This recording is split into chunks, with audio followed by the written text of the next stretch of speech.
vas-y. Ouais. C'est bon? Voilà. Ok, donc on est Ber Shishi Zain, page Resh Kavbet ça veut dire dans le Beragola du Mahon Yerushalayim. Et donc on est sur l'histoire de la Lune qui disparaît pendant 24 heures. Et Ah oui. c'est-à-dire qu'il semblerait, c'est-à-dire, l'idée c'est que par l'observation des scientifiques, ça veut dire des astrologues, je sais pas, astronomes de l'époque, en fait, ils voyaient que la Lune elle disparaissait plus que 24 heures.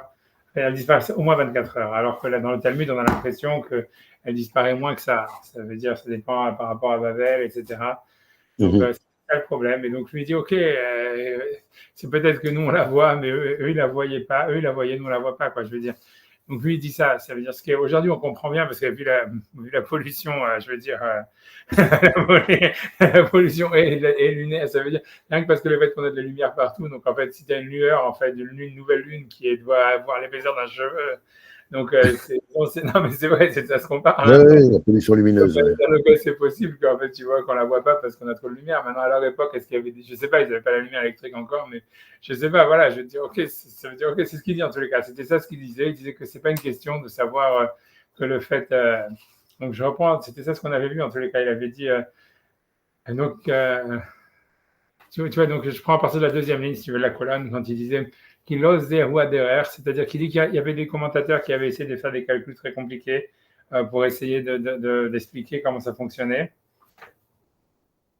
Mais bon, après, lui, il avait dit, lui disait, en tous les cas, qu'il ose derrière, chose qui ramène les Vénézra, tout ça, machin. Donc, il y a vraiment de quoi, si quelqu'un il voudrait, il y a vraiment de quoi travailler, quoi. Mais bon, comme on n'est pas tellement là-dedans, on va avancer. Hein, puis, on est si proche du but de la fin, c'est pas la peine encore de s'enliser dans des sables mouvants. Hein. Donc,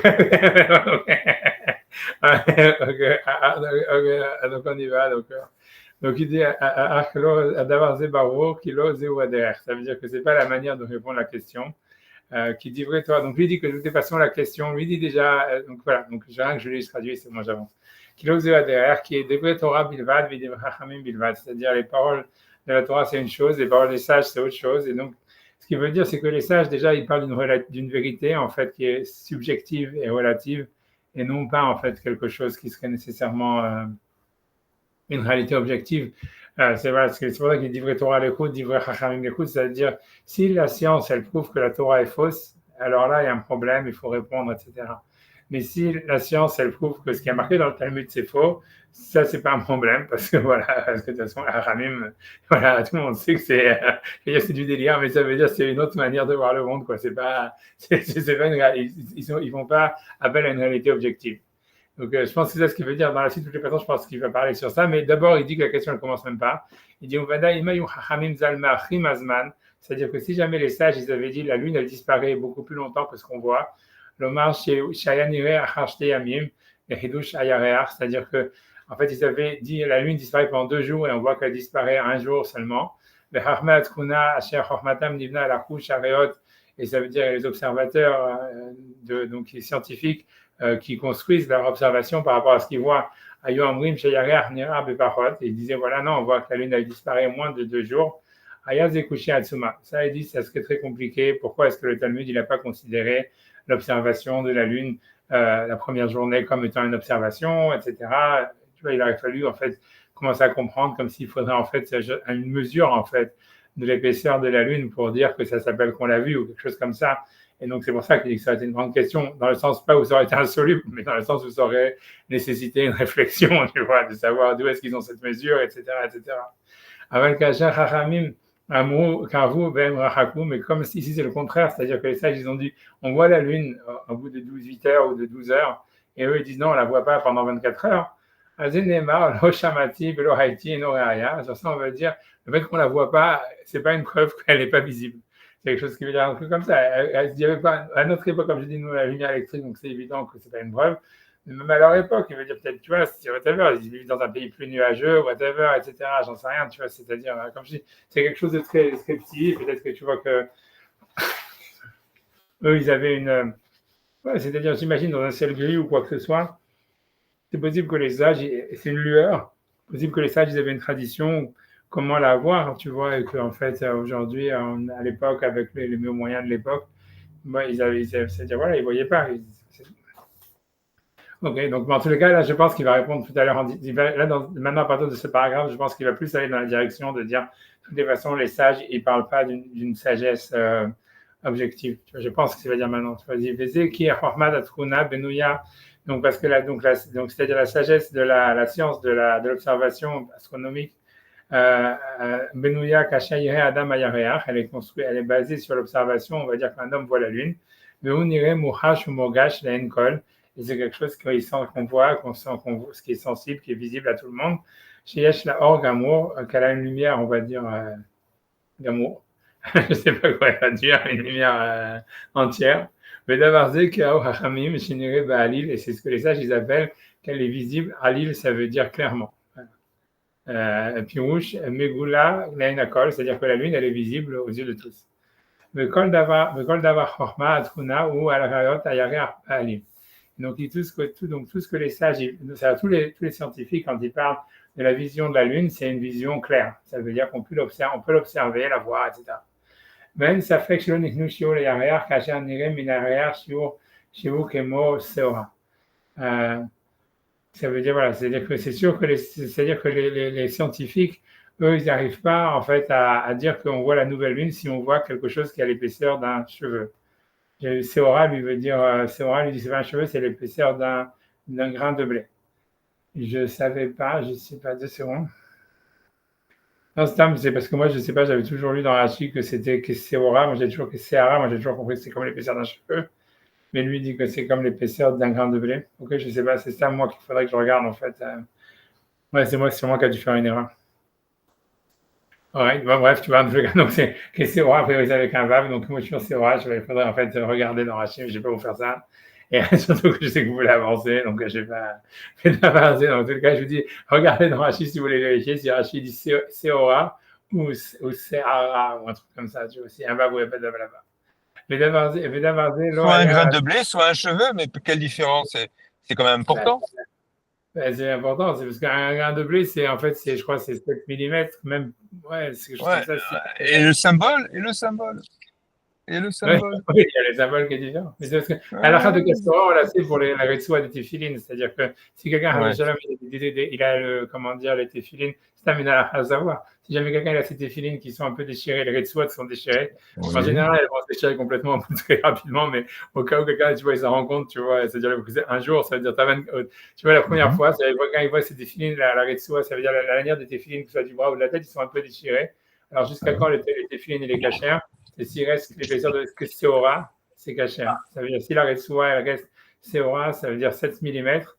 C'est ça les chiffres qui est marqué dans le Mishnah Berurah, etc. Exact. Donc, tu peux encore les mettre et faire la bracha. Ouais, on a appris. Très bien. Donc Merci.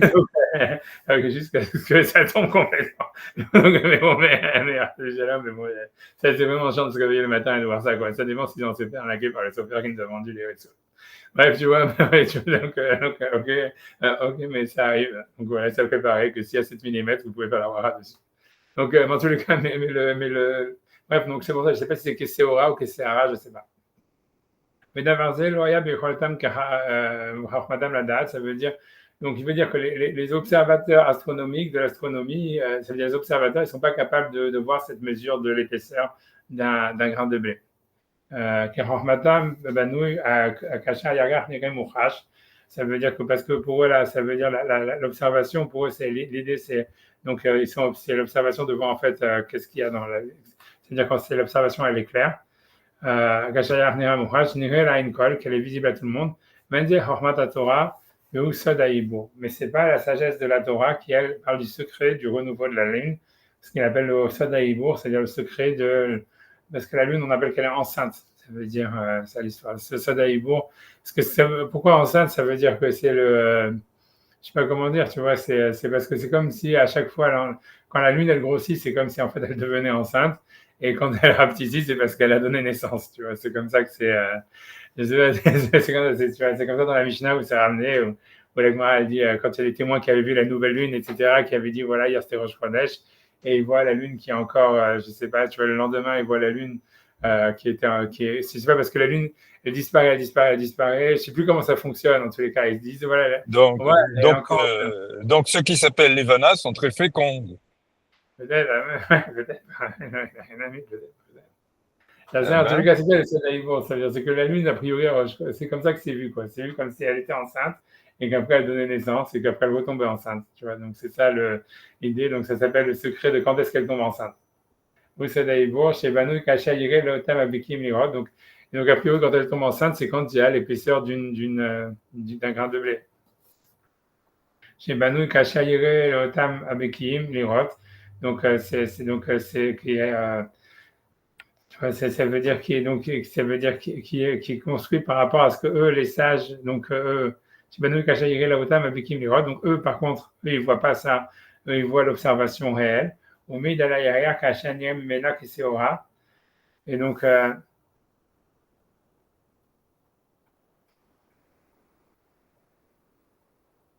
sais pas ce qu'il veut, la phrase, elle a fait pas sens, il y a quelque chose qui manque. Donc, je sais pas.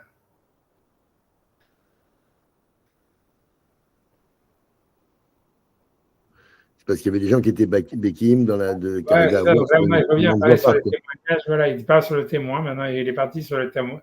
Parce que lui, il est venu dire Ahmad Torah. C'est de ça d'Aïbour. Chez Banu Kacha Yerelotam Bekim Lerot.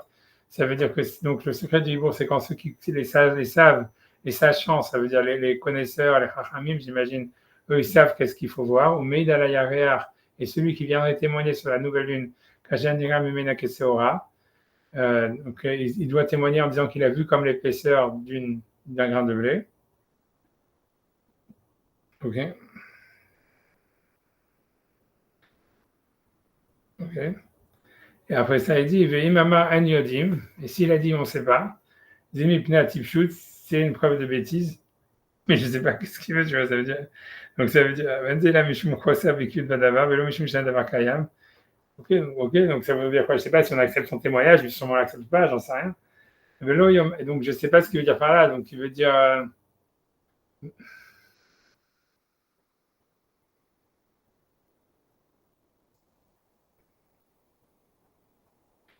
J'avance, je ne sais pas exactement ce qu'il veut. En tous les cas, il veut dire. Donc, je ne sais pas ce qu'il veut sur le témoin, je ne sais pas ce qu'il veut dire que c'est à cause de sa bêtise, je ne sais pas ce qu'il veut dire. C'est-à-dire, on n'accepte pas le témoignage. Ça veut dire, donc, c'est de la bêtise de la part du témoin, mais ça ne veut pas dire qu'en fait, c'est faux, je ne sais pas. Tu vois, donc, en tout cas, j'avance, parce que tout ça, je ne comprends pas ce qu'il veut de manière générale avec ça. Mais là, il Je remarque pense qu'il fait une différence avec. Il veut ouais. faire la différence entre la truc qui serait à Lille, donc claire, et celle qui serait supputée par les gens qui connaissent bien et qui voient ce que le commun des mortels ne voit pas, quoi. Et il essaye d'établir la différence entre les deux pour justifier que ceux qui ont le secret, ils voient des choses que les autres ne voient pas parce que c'est tellement tout petit. Je sais pas, enfin, c'est l'impression que c'est Ouais, ça doit être un truc comme ça, c'est ça, ça doit être un truc comme ça, c'est-à-dire, ouais, c'est ça. Ouais, c'est un truc comme ça. Ça veut dire, c'est le témoin, eux, ils doivent voir Béalil. Le Beddin, lui, le témoin, il doit voir la Lune clairement, et ça, c'est l'observation scientifique. Mais en fait, le Beddin, lui, en fait, il avait un autre calcul qui n'est pas nécessairement, qui leur permettait de savoir si le témoignage, il était valide ou pas, quoi. Alors que le témoin lui-même, il n'est pas capable, en fait, de dire si son témoignage, il est valide ou pas. C'est ce que ça veut dire. C'est-à-dire, en fait, le témoin, lui, c'est a priori ce qu'il veut dire comme ça. Il veut dire, le témoin, lui, ne peut pas savoir s'il y a le shiur de que c'est aura ou pas que c'est aura. Et a priori, donc, on ne lui demandait pas cette question. C'était au Bedin de le savoir. C'est pour ça qu'il faisait des calculs. Ça, il le savait par calcul. Et en fait, le témoin, lui, tout ce qu'il pouvait dire, c'est on a vu la nouvelle lune. Et c'est la même chose que ce que les scientifiques ils peuvent dire. Mais c'est pas lié, en fait, au renouveau de la nouvelle lune astronomique. Il n'y a que les Chachamim qui le savaient parce qu'ils connaissaient le secret voilà, du Ibour, ça veut dire de quand la lune, elle tombe enceinte. Donc j'imagine c'est ça, tu vois.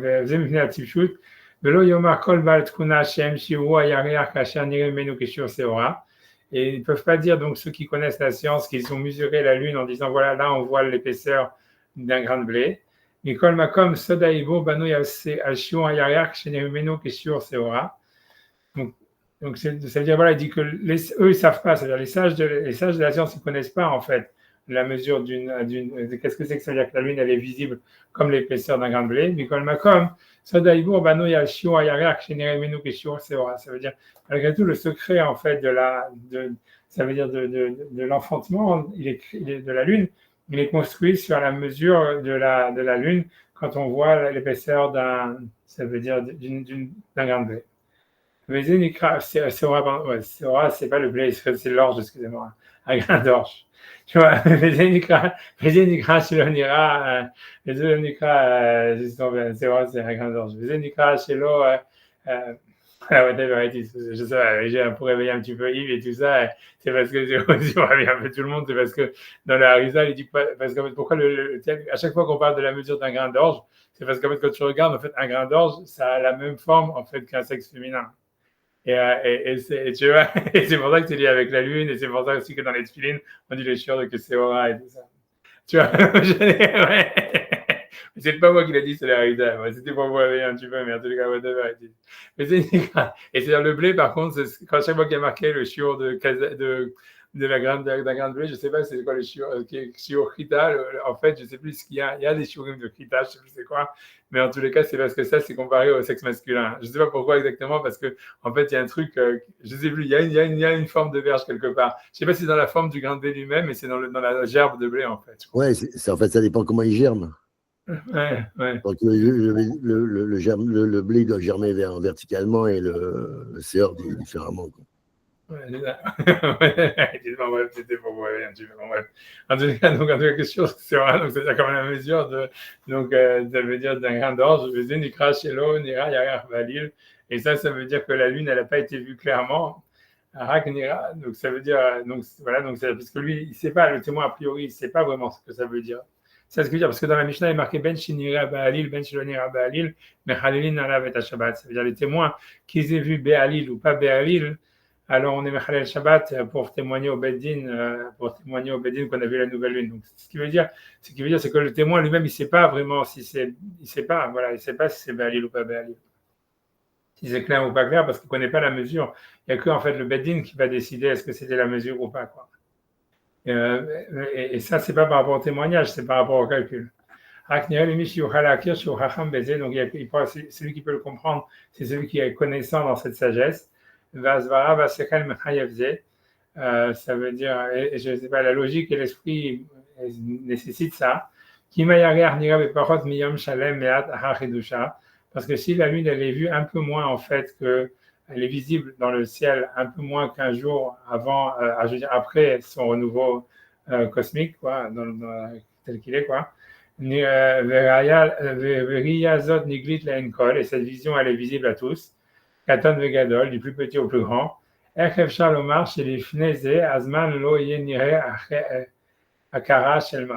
Comment est-ce qu'on peut dire qu'avant ce temps-là, elle n'est pas visible du tout? Je comprends ce que veut dire. Je ne sais pas ce que veut dire par là. Ouais. Il dit que quand tout le monde peut la voir, c'est sûr qu'il y avait quelqu'un qui était peut-être plus bâti qui pouvait la voir avant que tout le monde la voie. Enfin, c'est ce que je comprends. Ouais, c'est ça, c'est un peu comme ça. C'est ça ce que ça veut dire.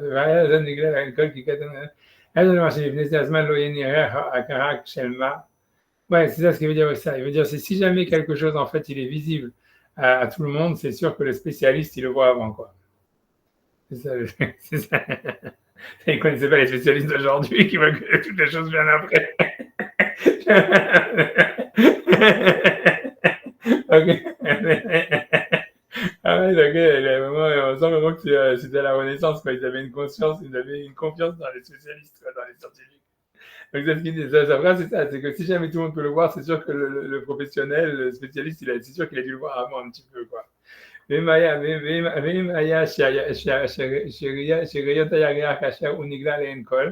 donc, si jamais la vision en fait de la lune, c'était quand tout le monde pouvait la voir.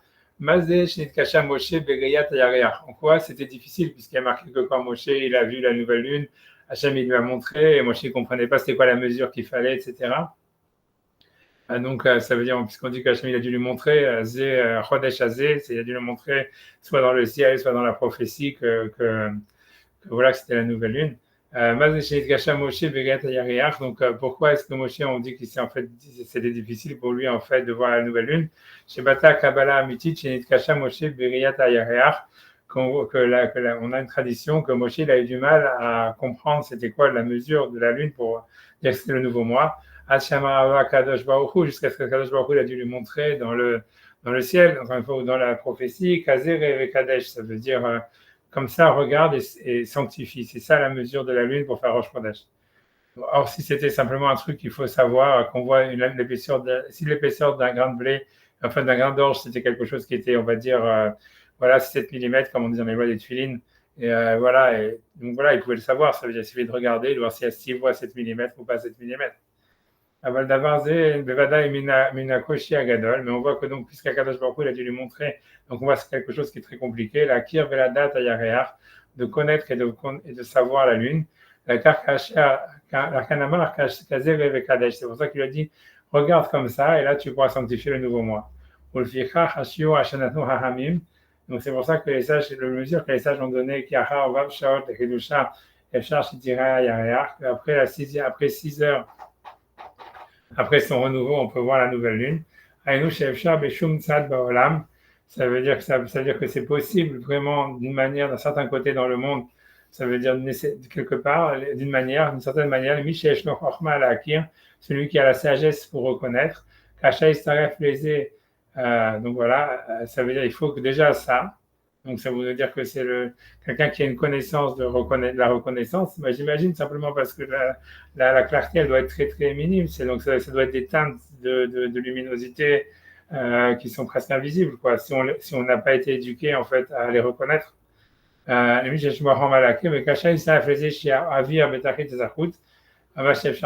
en plus cette mesure, elle a été donnée quand l'air il est le plus pur possible, comme dans le monde réel. Medina Gamhi Gevoa, il faut aussi que le pays il soit dans la hauteur. Maintenant, on ne parle pas d'un pays qui est dans une plaine, mais qui est au roi Betachit à la Maharav et qui est le plus vers l'ouest. Donc, puisque ça, il veut dire ça, c'est Israël, quoi, puisque Israël c'est considéré comme une terre qui est au-dessus des autres pays et a priori qui est le plus à l'ouest, on va dire, puisque dans le sens où le monde il aurait été créé par là, donc ça veut dire que, on va dire que selon la tradition, la rotation de la Terre, elle commence par Israël, quoi. Ça veut dire, mais c'est vrai, c'est comme ça, quoi. C'est ça l'idée. Tout ça, ça veut dire. Aussi que c'est très clair, et c'est vrai que Jérusalem, c'est une réputation d'être la ville la plus claire du monde. Ouais. Et que quand on fait de la photo, par exemple, on a besoin d'un diaph de moins. On dit qu'à Jérusalem, c'est 1 ou 2 diaphes de moins qu'ailleurs, parce que l'air, il est très, très clair. Ouais. Ouais, non, c'est vrai. Parce qu'en fait, il est frais. Parce que c'est très sec comme ville et que du coup, y a plus, la lumière passe mieux, quoi. Ouais. De toute façon, tous ceux qui vont en Eretz, ils le voient, comme je fais aujourd'hui. Il y a des références, là? Non, mais c'est ce qu'il dit, tu vois, c'est ce qu'il dit le Mara, il dit ça, tu vois, mais ça veut dire. Ça veut dire non, de toute façon, on le sait, ça veut dire, c'est pas la peine d'y aller à Jérusalem pour le voir, quand tout le monde le voit, hein, je veux dire. C'est bien sûr que le bleu du ciel de Jérusalem. Je ne m'étais pas rendu compte, mais effectivement, maintenant que c'est dit, rétrospectivement, je vois, effectivement, c'est plus clair. Hein. Moi, j'ai vécu, à l'époque, je faisais de la photo et je peux te dire qu'à Jérusalem, c'était vraiment. Tu faisais des belles photos facilement, quoi, parce que tu avais toujours plus de lumière. Très intéressant, sympa. Merci. Ouais, mais c'est un peu spécial. Hein.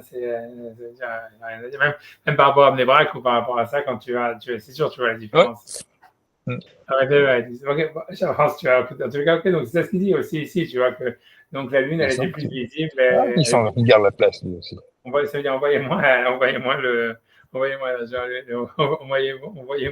dire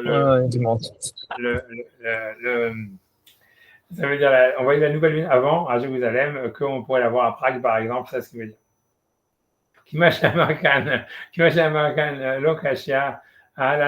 Parce que ce que l'Agma a dit, ça c'est pas une difficulté, ça c'est pour ceux qui habitent en Babylonie, ça c'est pour ceux qui habitent en Israël, ça veut dire qu'il la voit plus tôt. Ça veut pas dire que c'est différence de 12 heures entre quand est-ce que la lune elle apparaît à Efresh ben Bene Israël ou ben Bene Babel.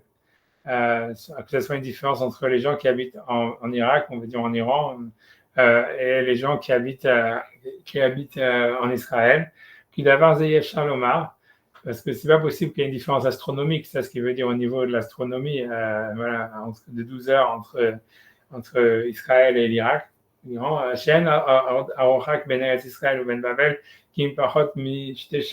Parce que la différence au niveau, on va dire, astronomique de la rotation est moins que 2 heures de décalage horaire.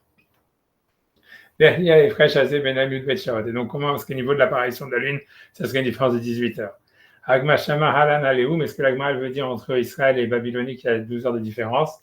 qu'il venait Mizrach Amechase Yutchet Mechadata, c'est-à-dire que pour ceux qui habitent à l'est, donc je ne sais pas qui, a priori c'est ceux qui habitent en Babel, j'imagine. Velivne Marav Shitr Mechadata, par contre ceux qui habitent en Israël, ils voient la lune, elle disparaissait pour eux que 6 heures de l'ancienne lune. C'est-à-dire ceux qui étaient en fait à l'ouest ultime, puisqu'en fait, comme je vous dis encore une fois, l'ouest ultime c'est Israël, a priori. C'est ça, comme ça, c'est ça tout ce que tout la crotte sur le Japon, quand est-ce que c'est Shabbat et tout ça, c'est à cause de ça. Parce que comme on dit que le monde, en fait, il a été créé par Israël au début, ça veut dire que quand ça commence à tourner, ça commence à tourner par Israël, et ça veut dire que si tu veux, ça tourne vers l'ouest, ça veut dire la Terre, elle tourne de quel côté, elle tourne, je ne sais plus, elle tourne vers l'est ou vers l'ouest, je ne sais plus comment ça fonctionne. Parce que nous, le soleil se lève à l'est, donc ouais, la Terre elle tourne de l'ouest vers l'est. Ouais, donc ouais, ça, le soleil se lève à l'est, ça veut dire que la Terre, elle tourne vers l'ouest. Ouais. Elle tourne vers l'ouest, donc c'est ça. Donc ça veut dire que le soleil, en fait, il s'est d'abord levé à Jérusalem, quoi, quand le monde il a été créé, on va dire. Et donc ça veut dire, en fait, donc c'est l'extrême ouest. Ça veut dire Jérusalem, c'est considéré comme si tu veux, la frontière ouest, l'extrême, c'est quoi, c'est l'extrême orient, c'est ça. Non, orient, c'est l'est, c'est l'extrême. En fait, c'est l'extrême occident. Jérusalem, en réalité, c'est considéré comme l'extrême occident du monde. Donc, c'est pas le Moyen-Orient, c'est l'extrême occident. Et donc,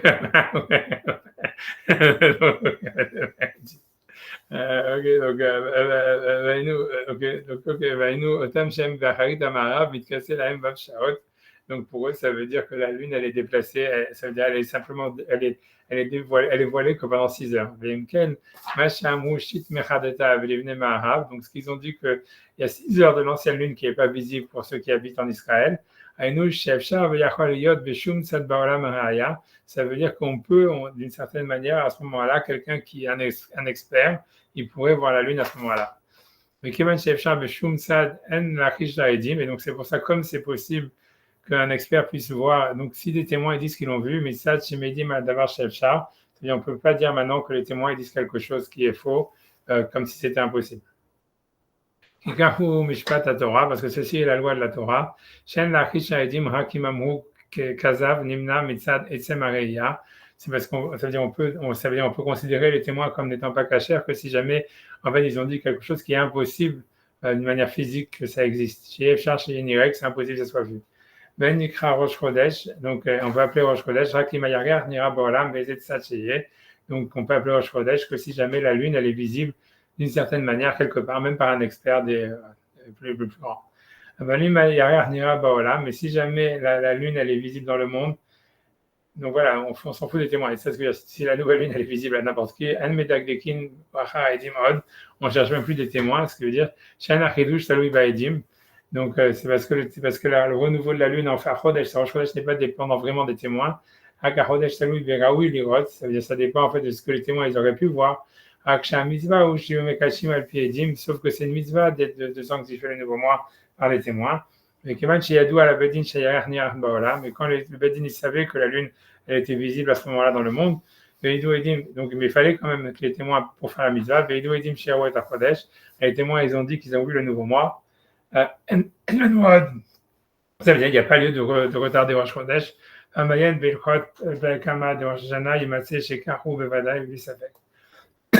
Et donc, il dit celui qui regarde dans les lois, dans le premier chapitre de Rosh Hashanah, il verra que c'est ainsi sans aucun doute.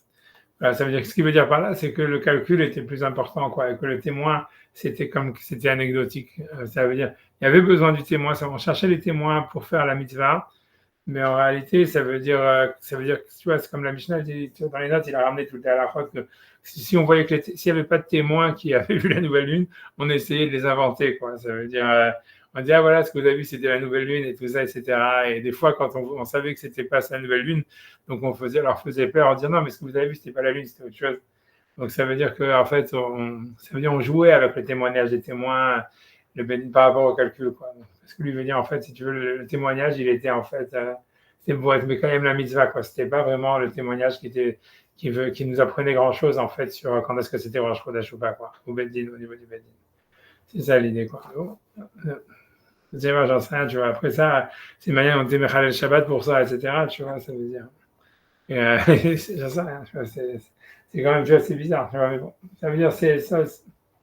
Ah, ouais, Ça veut dire, voilà, on pouvait pas, on voulait. Bref, je sais pas, il rentre pas là-dedans, tu vois. Tu vois, donc, tu vois, bon, bref, c'est sûr que c'est difficile, tu vois, de comprendre pourquoi tu vas être Mechalel Shabbat pour quelque chose, en fait, qui n'est pas vraiment nécessaire. Ça veut dire, OK, comme il dit, on cherche à faire la mitzvah d'être Mekhalel par les témoins. Aujourd'hui, qu'on n'a pas de Beth Amikdash, on est Mekhalel le Kodesh sans les témoins. Et ça marche quand même, quoi. Tu vois, on dit qu'on fait quand même le mitzvah de Midoraïta, etc. On dit pas, comme on n'a pas de Beth Amikdash pour sanctifier le calendrier, donc notre calendrier, il est faux. On dit non, notre calendrier, il est vrai, même s'il n'a jamais été sanctifié par les témoins. Donc on voit en fait qu'on peut être Mekadesh Rosh Chodesh, comme il dit, par le calcul, et que le Bedin, plus ou moins, se basait beaucoup plus sur le calcul que sur les témoins, et les témoins, c'est du folklore. Mais l'idée, c'est, tu vois, si c'est comme ça, tu vois, comment tu peux être Mechalel Shabbat pour ça, comment tu vois, comme la Gemara la Mishnah ramène que des fois, ça veut dire, comme il y avait une mitzvah de témoigner, tout celui qui voyait la nouvelle lune, il devait être Mechalel Shabbat pour aller vers le Beth Amikdash, et on les arrêtait pas. Donc ça veut dire que on encourageait même les gens à venir. Donc ça veut dire, je sais pas, une fois par mois, je sais pas, si j'imagine qu'il fait un ciel bleu et tout ça, etc., tu vois la nouvelle lune, et tu vois là, tout le monde est Mechalel Shabbat en cheval, machin, tu vois, c'est encore pire que les mecs qui font la sécurité dans les choules où ils sont tous avec leur talkie-walkie, leur téléphone et tout ça. Tu vois, c'est la même cheval, c'est exactement, je sais pas, c'est quoi ça, tu vois. J'en sais rien, tu vois, j'en sais rien. Non, non, c'est bizarre, tu vois, c'est super bizarre quand les mecs ils prennent la voiture à dire, ah, on va témoigner la nouvelle lune, ah, tout le monde l'a vu, ah, on savait que c'était en chocolat, je crois qu'il arrive, ah, non, c'est étrange, tu vois. Tu vois, j'en sais rien. Peut-être que je sais pas, peut-être que je sais pas. Non, non, je sais pas. Ok, donc il dit, Shekar Bevadai Vamaen Belkot, ok, il revient ça. Vous avez nous ben Soda Yivour, J'adam la nous, Mipi à Kadosh Baruch Hu, elle est démochée. Donc c'est la différence entre le secret de la nouvelle lune qui nous a été donnée par Kadosh Baruch Hu, de la boule d'Akadosh Baruch Hu par Moshe, qui nous massar la nous de Varim, Efsharim, Liot, Mitzad Asmam. C'est qu'en fait, donc il nous a donné donc des choses qui peuvent exister par elles-mêmes. Massar la nous qui parode Michel Sharot, et donc il nous a dit simplement que moins que 6 heures, c'est impossible que la nouvelle lune soit visible, même dans l'endroit le plus à l'ouest, même dans l'endroit le plus ciel le plus pur.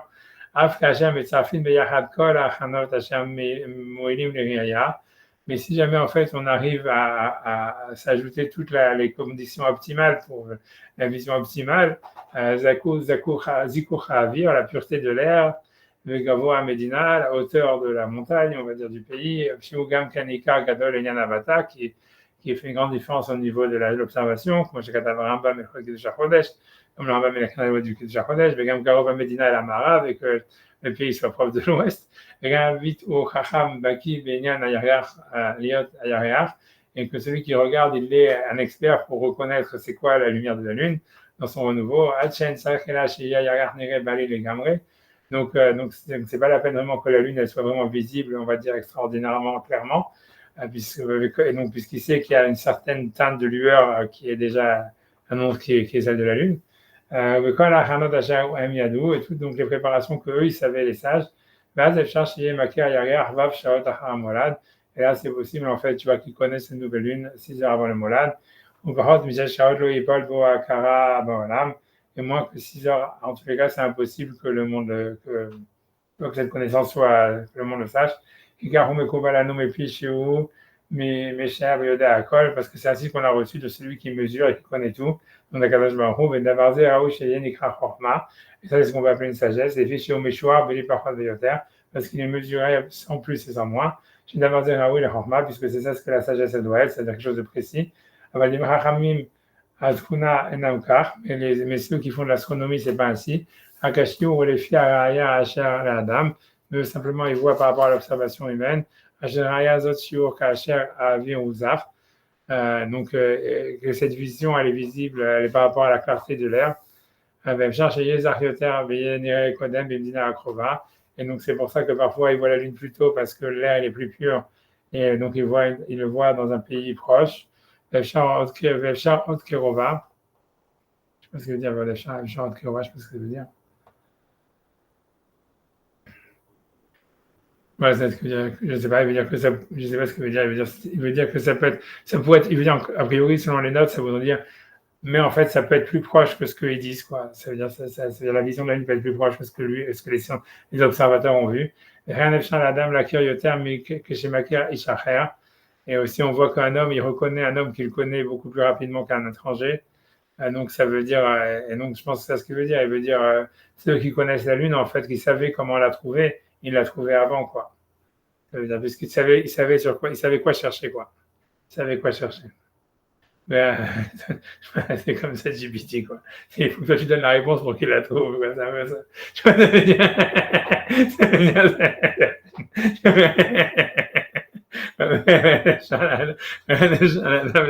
ce qui veut dire. Eux, ils savaient exactement, ils avaient déjà la réponse, donc ils avaient simplement besoin de trouver de vérifier par l'observation. Comme quelqu'un qui connaît, quelqu'un qui s'attend à quelqu'un qui le connaît, il va le reconnaître beaucoup plus rapidement qu'un étranger, quoi.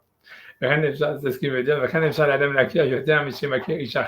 dire un homme il peut connaître plus quand il connaît un autre homme, mais d'avoir cette chose-là, elle n'a pas de mesure. Et c'est ce qui veut dire, et ça a pas de, ça peut pas appeler ça une sagesse, puisqu'en fait, ça dépendrait de l'expertise de l'observateur et de la connaissance de l'observateur. Voilà. C'est ce qui veut dire, c'est comme ça. Vélo zébilvad, parce que donc ça serait comme c'est lié sur l'observation, ce qui veut dire c'est comme c'est lié sur l'observation, lui il veut dire en fait que la sagesse scientifique elle est en fait plus approximative, on va dire, plus approximative que la sagesse en fait de la Torah qui nous parle d'une réalité objective. C'est ce qu'il veut dire. Whatever, tu vois, c'est un whatever. Ouais, j'avance, tu vois, ça veut dire whatever, tu vois, c'est ouais.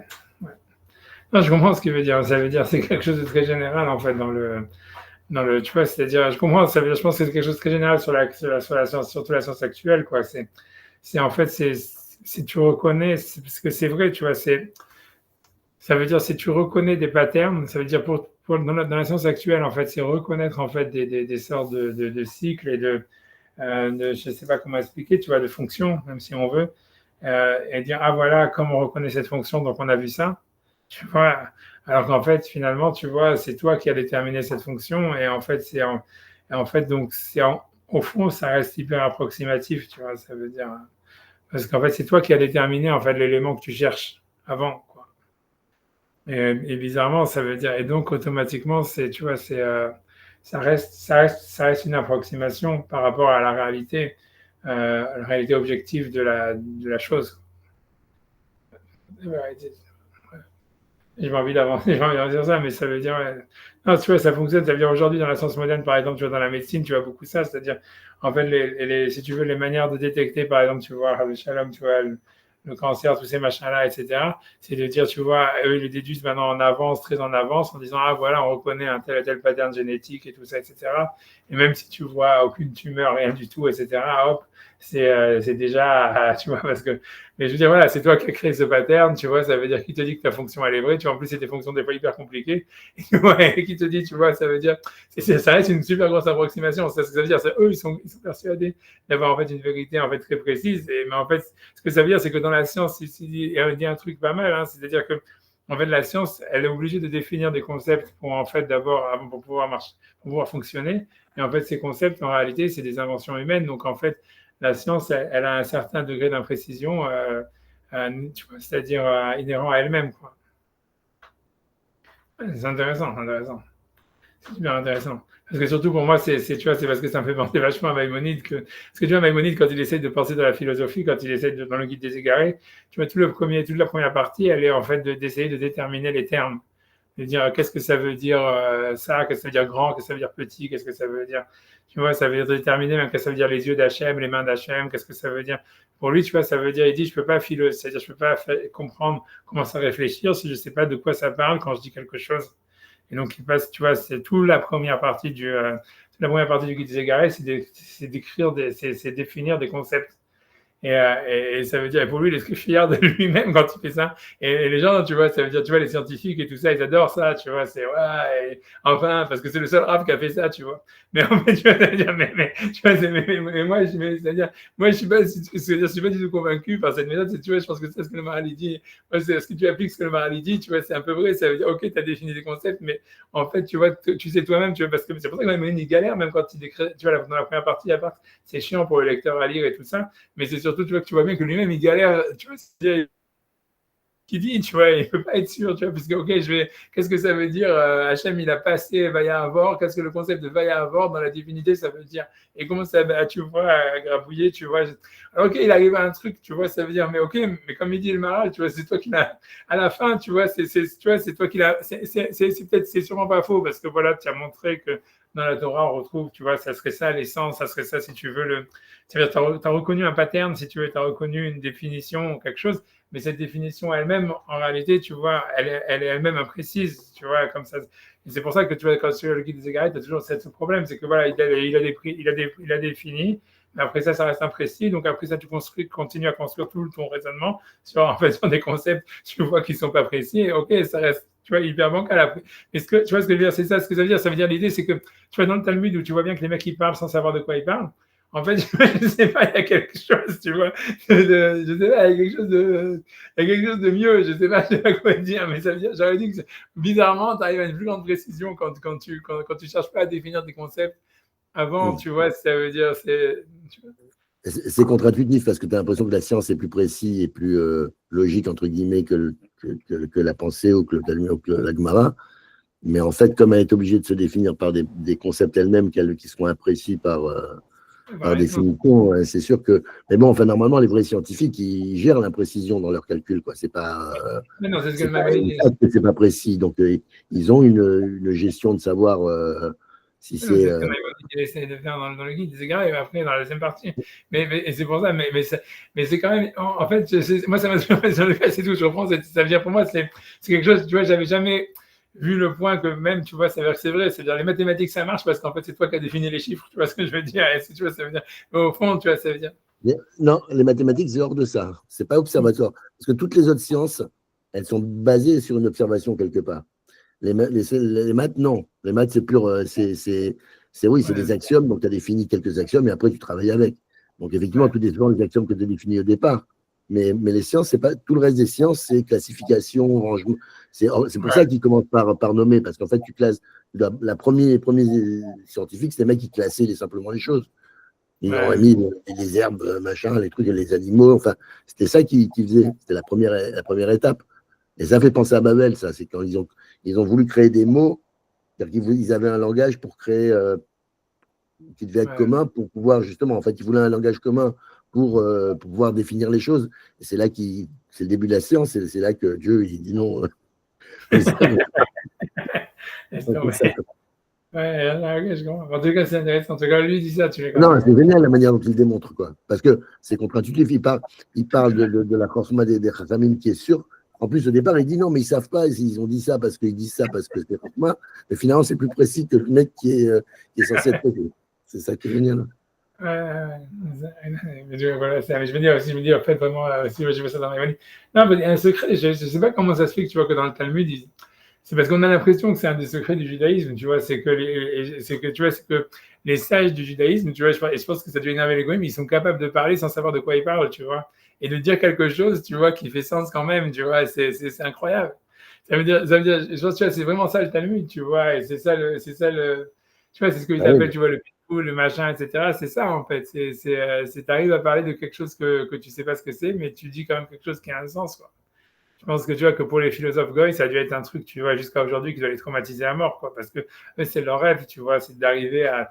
Ça veut dire, ça veut dire eux aussi, ils ont une conscience de la vérité très, très, très floue, mais en fait, ils n'arrivent pas à comprendre comment. Tu vois, c'est comme si c'est les juifs, c'est des magiciens pour eux, tu vois, c'est comment, tu vois comment le mec il arrive à faire ça, tu vois, et c'est comme au niveau, je pense, des juifs dans les médias et tout ça, c'est la même chose, tu vois, c'est un juif, il arrive à convaincre quelqu'un parce que je sais pas comment expliquer, il arrive à dire quelque chose, tu vois, sans comprendre ce qu'il dit. Et le type, tu vois, il est pris dans l'arnaque, tu vois, tu vois, je sais pas. On a un avantage, c'est que nous, on s'appuie sur une vérité pas scientifique. Mais si on dit que nous, on sait la vérité parce que Dieu nous l'a dit, on a un avantage terrible. Parce que les autres sont, comme tu le dis, dans le doute ou dans l'approximation toujours. Si nous, on est capable de s'accrocher à une vérité transcendantale parce qu'on l'a admis, ça nous donne une force. Après, c'est discutable, hein, cela dit. Non, j'avais dit c'est discutable, mais. Non, mais en tous les cas, non, c'est ça. Mais en tout cas, c'est intéressant, on va j'avance, tu vois, je profite que Yves, il est silencieux pour. tu vas pouvoir avancer, tu vois. Il est là, mais il n'y a que les icônes, tu vois. Maintenant, c'est devenu comme les cours à la fac, tu vois, où les gens, tu vois, ils font, tu vois, manque de présence.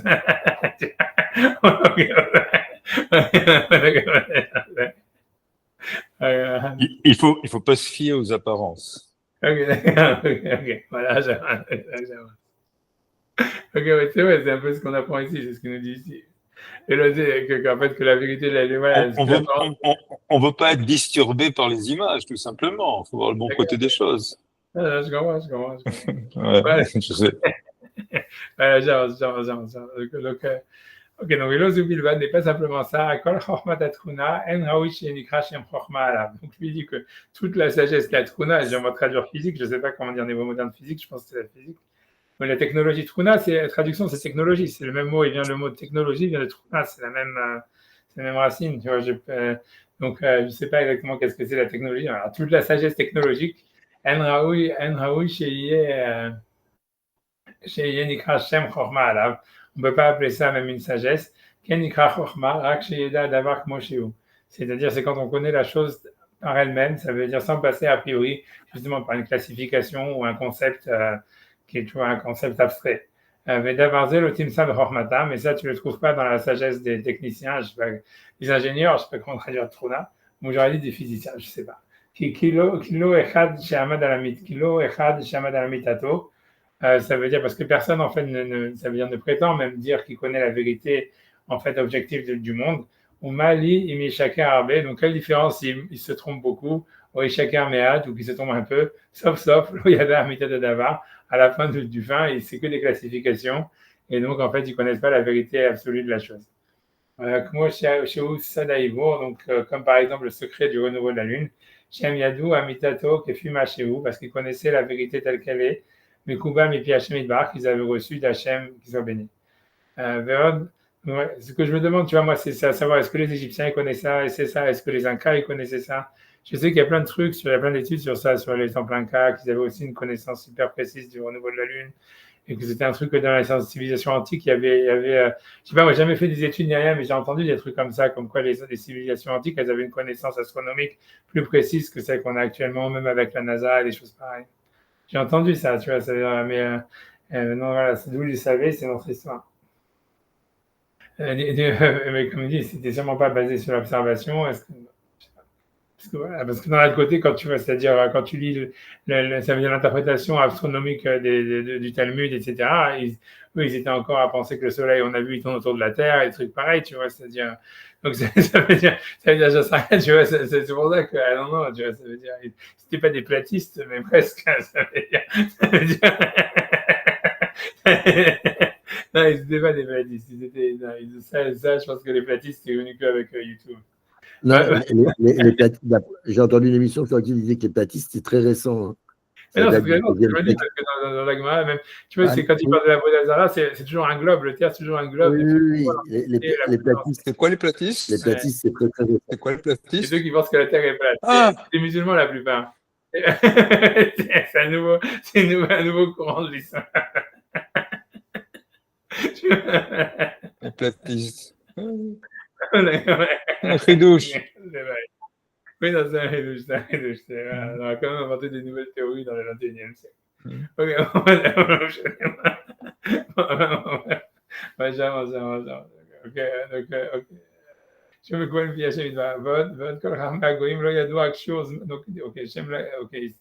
me couvre le piège évident. Ça veut dire que les sages, nous, ils savaient comment, donc quand est-ce que c'est le renouveau de la lune dans l'absolu par Hachem. Et donc l'observation pour eux, c'était simplement une sorte de vérification ou quelque chose, tu vois. C'est ça, la vraie question que ça pose, pour moi, c'est surtout, si c'est comme ça, alors pourquoi est-ce qu'il fallait des témoins? Pourquoi est-ce que Hachem, pourquoi on était Mechalel Shabbat pour témoigner à Rosh Chodesh? Quelle était, tu vois, cette importance, tu vois, tu vois. Si tout le monde savait par calcul, il a raison, tu vois, on voit aujourd'hui, on a été Mekadesh, je crois, il est à Zaken, ou je sais pas quoi, le calendrier qu'on a, c'est parce qu'il y a le dernier Sanhedrin, il a été Mekadesh Chodesh, tous les Chodesh Chodashim par le calcul, jusqu'à, je sais pas, jusqu'au Mashiach, j'en sais rien. Mais donc, c'est pour ça que notre date, c'est une vraie date, quoi. C'est-à-dire, sinon, ça voudrait dire que toutes les mitzvot qu'on fait, elles ne sont pas Amidoraita, quoi. Tu vois, ça voudrait dire que quand on fait Pessah, c'est pas Pessah, que quand on fait Yom Kippour, c'est pas Yom Kippour. On ne dit pas ça, tu vois. C'est-à-dire, donc, le Kiddush HaChodesh, il marche par le calcul. Donc pourquoi est-ce que quel était le rôle des témoins dans l'histoire? Pourquoi c'était tellement, tu vois, je sais pas, qu'est-ce que ça apporte? C'est bizarre, tu vois, c'est surtout ça la question que ça pose. Ouais, surtout qu'on était Mechalel Shabbat pour ça. Tu vois que ça montre que tu vois, on est Mechalel Shabbat pour très peu de choses. Tu vois, on est Mechalel Shabbat pour la Brit Mila, pour Kiddush HaChodesh, pas grand-chose, tu vois. Ça veut dire, par exemple, le chauffard, on te dit, voilà, sonne pas le chauffard Rosh Hashanah. Ça veut dire, tu vois, le Shabbat, c'est repoussé pour. C'est très peu de choses qui repoussent Shabbat. En fait, c'est la Brit Mila et c'est témoignage de Rosh Chodesh, quoi. Enfin, tu vois, puis quoi, Nefesh, bon, c'est autre chose. Mais voilà, mais c'est pour ça que c'est étrange, tu vois. Si c'est un truc qui, en fait, servait pas à grand-chose, qui était simplement pour faire du folklore, tu vois. D'abord, c'est je sais pas, tu vois, c'est fou comment c'est. C'est pas une question de donner à l'homme une sorte de pouvoir ou une sorte de. Ouais, c'est ça ce qu'on a l'impression, tu vois. Ouais, C'est ce que ça voudrait dire, c'est ça le sens. Ouais. C'est ce que ça voudrait dire. Ça voudrait en fait aimer non seulement à l'homme, mais même selon ce qu'il lui dit, celui qui n'est pas spécialiste, à l'imbécile qu'il a dit le témoin, c'est l'imbécile qui sait pas de quoi il parle. Tu vois, c'est pour donner, tu vois, voilà, ok, ça veut dire pour donner une importance, mais très centrale en fait tu vois, au citoyen lambda qui voit la nouvelle lune dans le ciel et qui est tout heureux, je sais pas, tu vois, c'est un peu comme ça. Ouais, et ça fait penser que, enfin, je sais pas, tu as l'impression que c'est un peu comme le libre arbitre, c'est-à-dire que si il faut au moins que tu aies l'impression que ça fait quelque chose, parce que si tout était calculé d'avance, je vois pas, enfin, tu vois, c'est difficile après d'établir. Parce que, a priori, compter le temps, c'est le premier degré de liberté, quoi. C'est Ouais, ça, t'as comme ça que tu raison. peux considérer que tu es libre, parce que tu es maître de ton temps, quoi. Alors que l'esclave, il n'est pas maître de son. Enfin bref, tout ce Ouais, qui c'est comme tu c'est maîtrises plus ton temps, tu n'es plus libre. machin, blablabla, et tout ça. Ouais. Donc bon, l'idée, c'est peut-être que donner même l'illusion de la maîtrise du temps, c'était une façon de donner une sorte de libre arbitre à l'homme, quoi. Ouais, Bah mais bon. comme tu dis, mais c'est super illusoire, quoi, c'est ce qu'il dit. Oui. Ça veut dire, tu vois, ça veut dire, on fait semblant que ton témoignage il est important. Tu dis, voilà, tu es Mechalel Shabbat, c'est toi qui décides quand c'est Rosh Chodesh, mais en fait, on a déjà tout le calcul. Et toi, en fait, tu es là pour. C'est vrai que ça pose vraiment ça pose vraiment l'histoire, tu vois, de la prédictibilité des choses, tu vois, de la chose qui en fait est prédit, mais et que toi, tu as l'impression, on te donne l'impression qu'en fait, c'est toi qui l'as fait, quoi, qui a décidé que ton choix, il a une influence. T'as pas tellement le choix. La Lune, enfin, a priori, elle tourne à la même vitesse depuis un bon moment, quoi. Donc, de toute façon, Ouais. c'est écrit, quoi.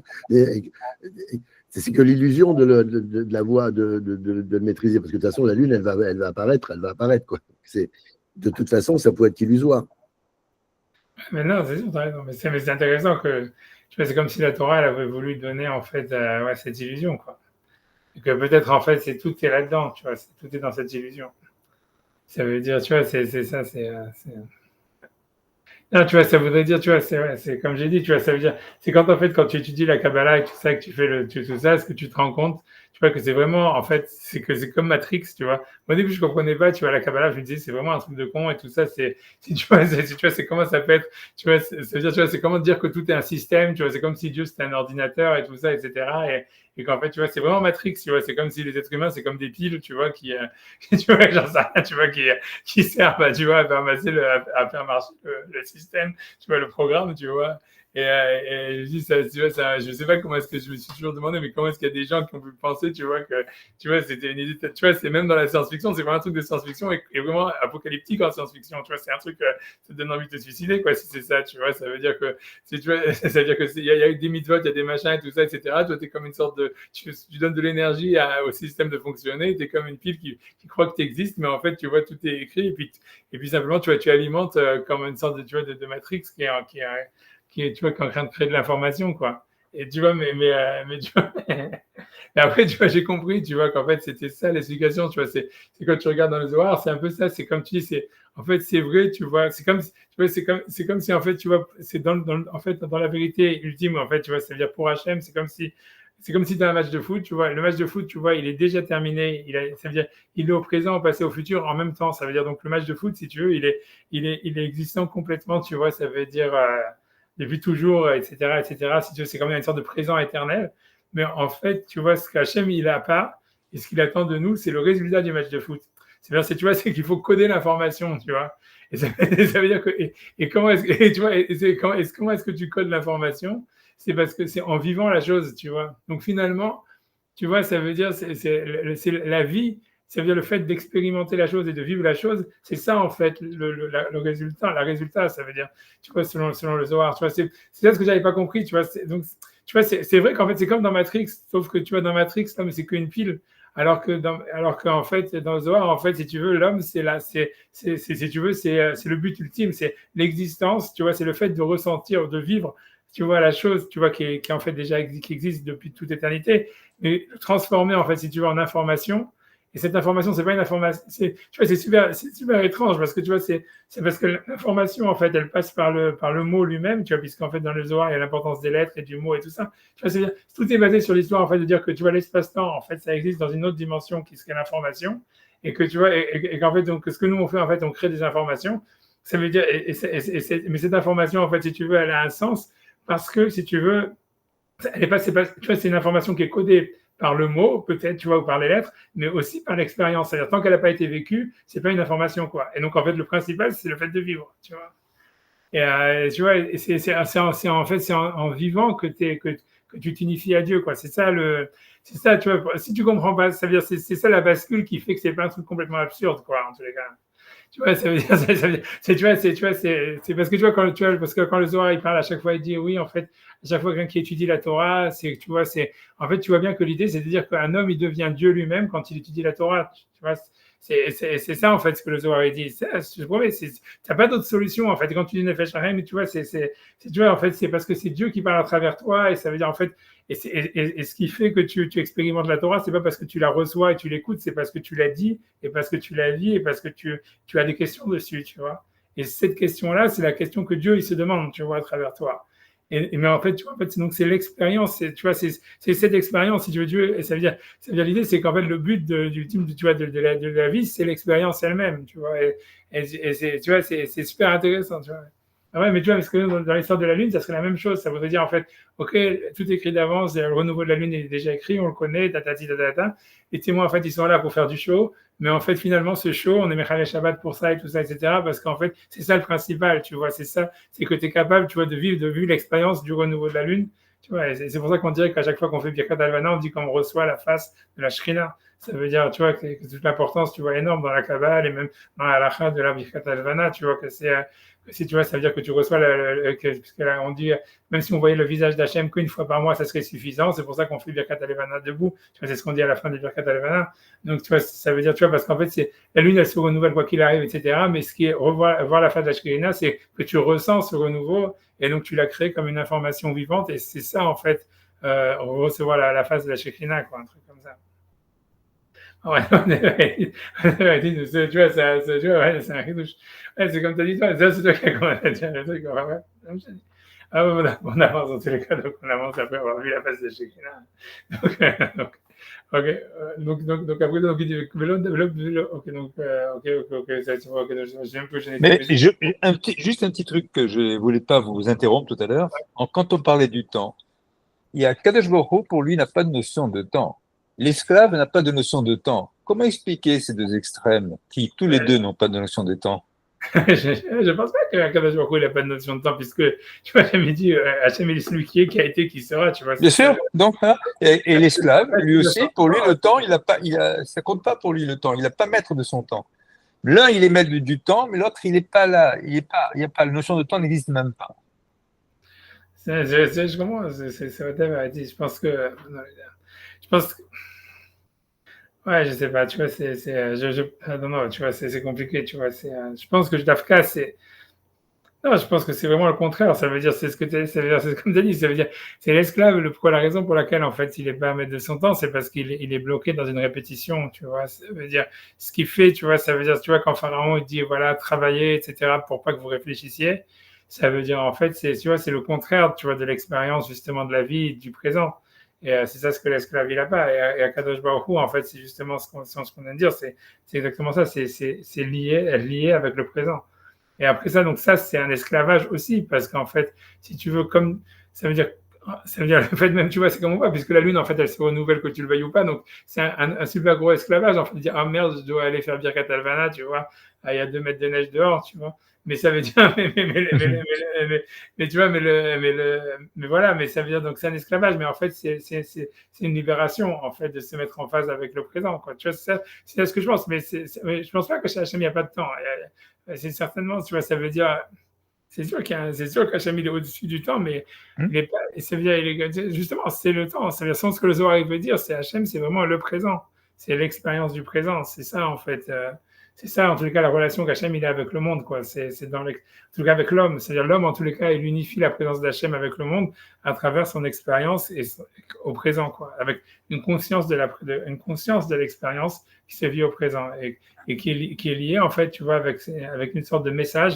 Puisqu'en fait, c'est-à-dire, l'idée, tu vois, c'est ce qu'il faut dire, tu vois, c'est que la Torah, c'est-à-dire, comme on a dit, c'est que principalement l'espace-temps, il existe dans l'information, ça veut dire ce qui reste, ça veut dire ce qui est au-dessus du temps, c'est l'information, et la relation que nous, on a avec le divin, elle passe à travers l'information. D'où l'importance d'étudier la Torah, de faire la prière, tous ces machins, c'est-à-dire des mots, de s'identifier à des mots, et tout ça, etc. Parce qu'en fait, si tu veux, mais le principal, c'est pas en fait de dire, c'est pas en fait d'avoir dit les mots et ça veut dire qu'on a créé les mots, mais c'est aussi de créer l'expérience d'avoir dit ces mots, quoi. C'est le principal, quoi. Et en fait, et si on arrive à donner une expérience à notre expérience, selon ça, l'importance d'étudier la Torah, c'est que l'expérience la plus grande qu'on peut donner, c'est celle qu'on peut donner par la pensée.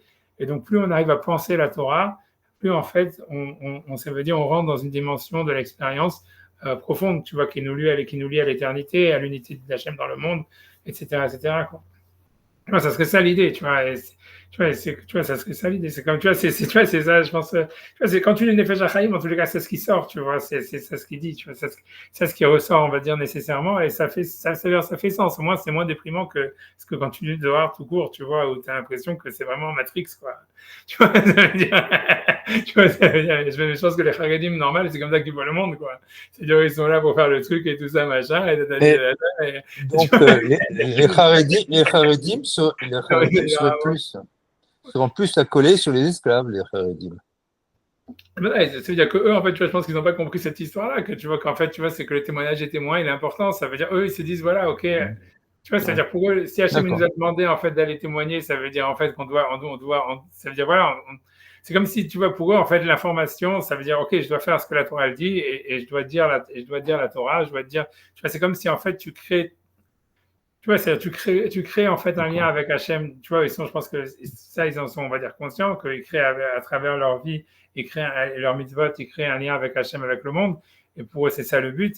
Mais en fait, ils ne comprennent pas que derrière, ça veut dire derrière cette expérience, ça veut dire au fond du fond, ça veut dire derrière ça, c'est l'expérience qui est importante. C'est l'expérience de la mitzvah qui est importante, plus que la mitzvah elle-même. Ou en tous les cas, voilà. Et quelle que soit l'expérience, tu vois, est-ce que c'est une expérience émotionnelle, une expérience, tu vois, intellectuelle, une expérience quelle qu'elle soit, tu vois. Mais l'expérience, en fait, c'est ça si tu veux, c'est la partie qui n'est pas écrite d'avance, si tu veux. C'est là où ça se joue, c'est là où il y a un enjeu pour Hachem, tu vois. Et tu vois, ça veut dire, voilà, c'est que tu vas mettre les tuilines ou pas mettre les tuilines, c'est Hachem, c'est déjà écrit d'avance.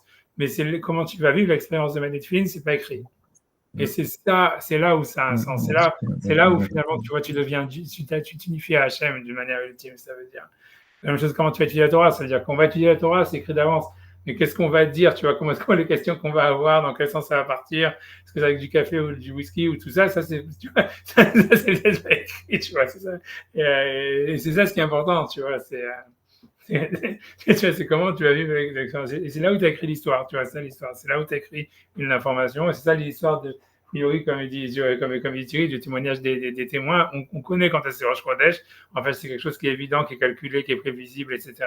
Mais le témoignage des témoins, c'est comment est-ce qu'eux, ils vont le vivre, qui est important. Donc, on est Mechalel Shabbat pour aller témoigner sur la nouvelle lune, etc., etc. Parce que c'est pour montrer l'importance de l'expérience, en fait. Même si, comme lui, il a appelé ça le maral des imbéciles, les témoins. Mais ça veut dire, ok.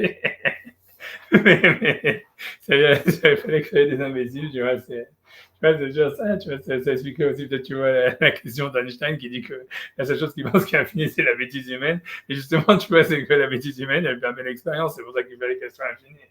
Tu vois.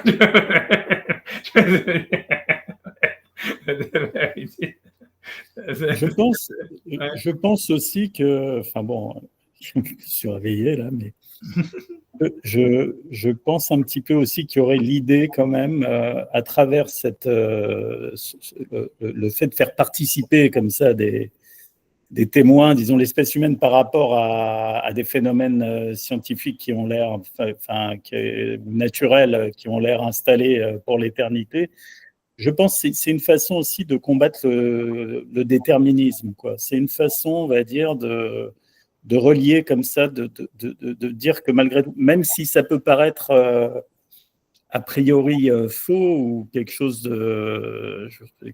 enfin, une illusion, quoi. Mais je pense quand même qu'il y a une volonté quand même d'installer quand même l'idée que l'être humain, en tout cas, il y a une connexion comme ça entre l'être humain et des mécanismes naturels qui semblent l'écraser, quoi, ou qui semblent être complètement.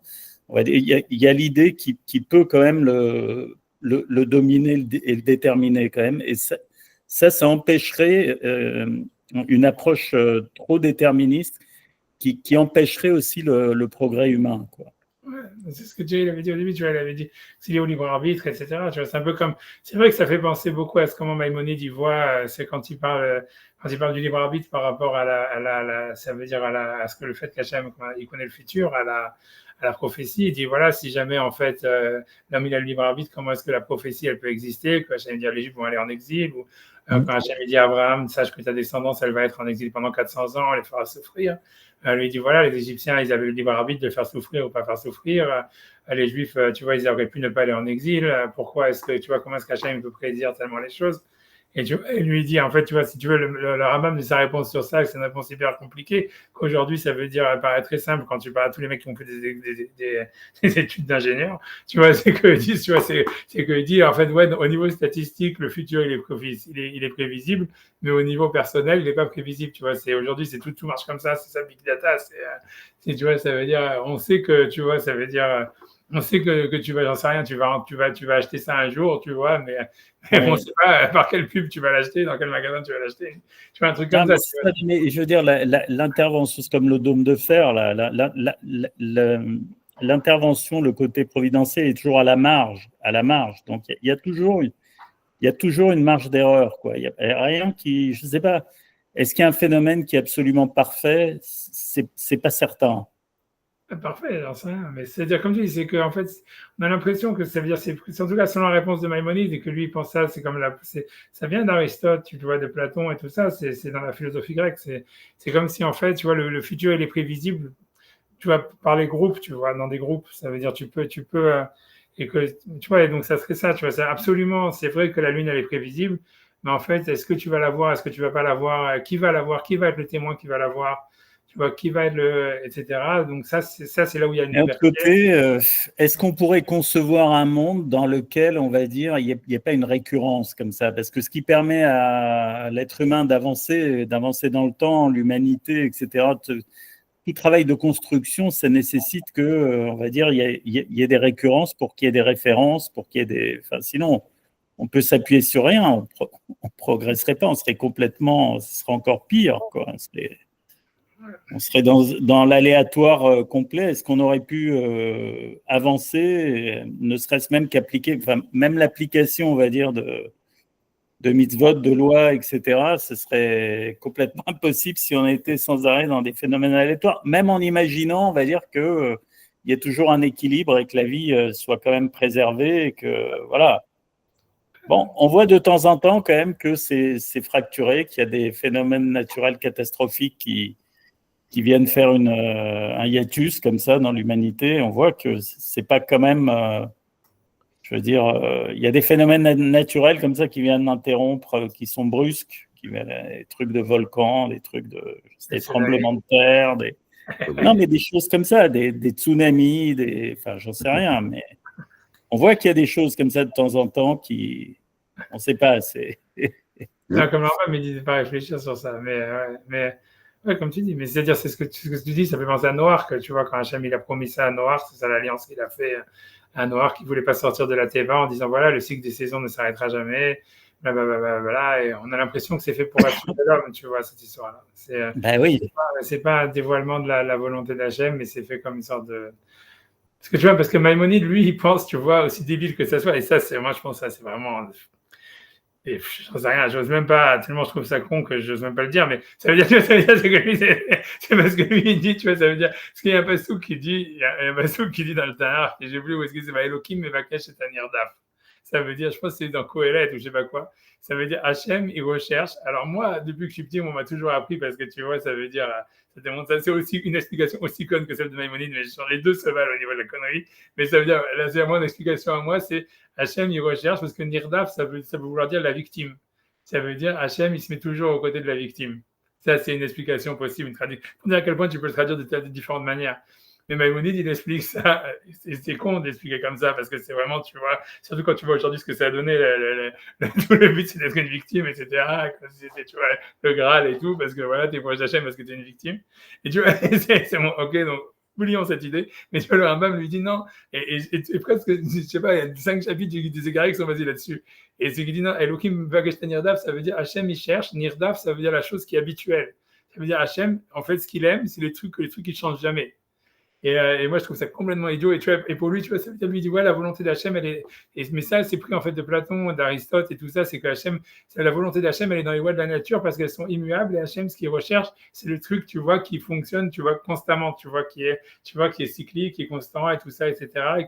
Et voilà, et c'est ça ce qu'Hachem, il veut, tu vois, c'est ça ce qu'il veut. Non, j'en sais rien, moi, je trouve ça un peu idiot, tu vas te penser ça, je sais pas, ça me paraît. Je sais pas, peut-être, j'en sais rien, tu vois, j'adore, mais tu vois, en tout cas, Maïmonide, il pense beaucoup sur ça. Lui, il pense c'est pour ça que lui, il pense qu'on peut comprendre la volonté d'Hachem à travers les lois de la nature qui sont aussi en parallèle aux 10 commandements, parce qu'en fait, tout ça, il y a une éternité dedans, et l'éternité, elle vient sur le fait que c'est des choses qui sont immuables et qui tu vois, et qui sont constamment, qui se répètent elles-mêmes, si tu veux. Et donc, et pour lui, c'est un gros truc. Pour lui, c'est, tu vois, il y a quelque chose, tu vois, dans ça, il y a un accès à l'éternité, tu vois.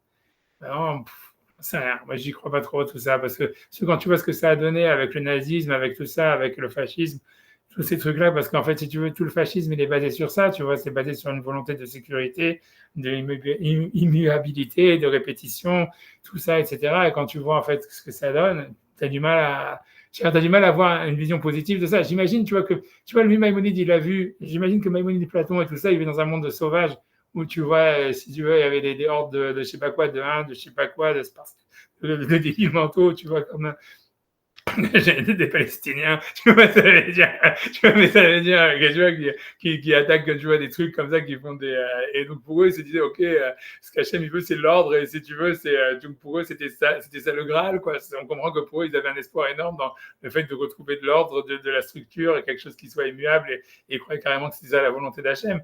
Maintenant, je veux dire, aujourd'hui, quand tu as grandi dans le monde que nous, on a connu, ça veut dire que c'était un monde où justement tout est fermé, tout est sclérosé, où tu vois, c'est l'ordinateur qui domine et tout ça, etc.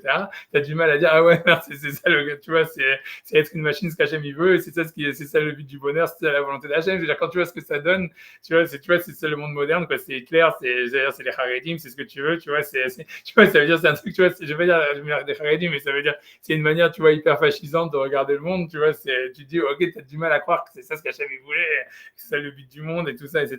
J'en sais rien, je sais pas, il faut avoir un, je sais pas, peut-être qu'ils ont raison, j'ai pas de preuves, hein, ça veut dire, je sais pas, mais bon, d'un côté, je me dis, si Hachem il voulait des robots, il aurait créé des robots, je veux dire, tu vois, ça veut dire, voilà, comme moi je pense plus que l'histoire de l'expérience, elle fait plus sens, quoi.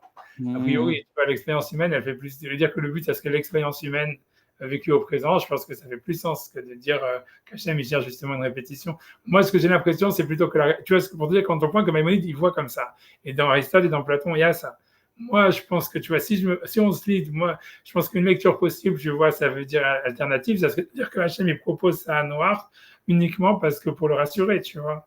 Et je pense que, comme tu dis, je pense que l'esprit humain, il a besoin, si tu veux, d'avoir quelque chose, tu vois, pour pouvoir se construire, où il sent une répétition, ça veut dire une sécurité ou un truc comme ça, mais qu'au fond, c'est peut-être pas la volonté d'Hachem à la base, tu vois. Moi, je pense même d'une manière... Je pense que cette façon de voir le monde des philosophes grecs, comme tu dis, peut-être de Maïmonide, paradoxalement, c'est une façon d'éloigner Dieu. Parce que, si tu veux, tu peux... Plus tu as des phénomènes récurrents comme ça, naturels et sans heurts, et puis plus tu as l'impression, on va dire, que c'est quelque chose, un système qui s'est auto-créé, auto-engendré, ou alors qu'il y a je veux dire que c'est mécanique que Dieu a disparu, quoi. Si tu veux. Moi, ça donne à penser, on va dire, à sortir Dieu du tableau, justement, sortir Hachem de là, quoi. Ce que tu dis, c'est j'ai l'impression. Hein.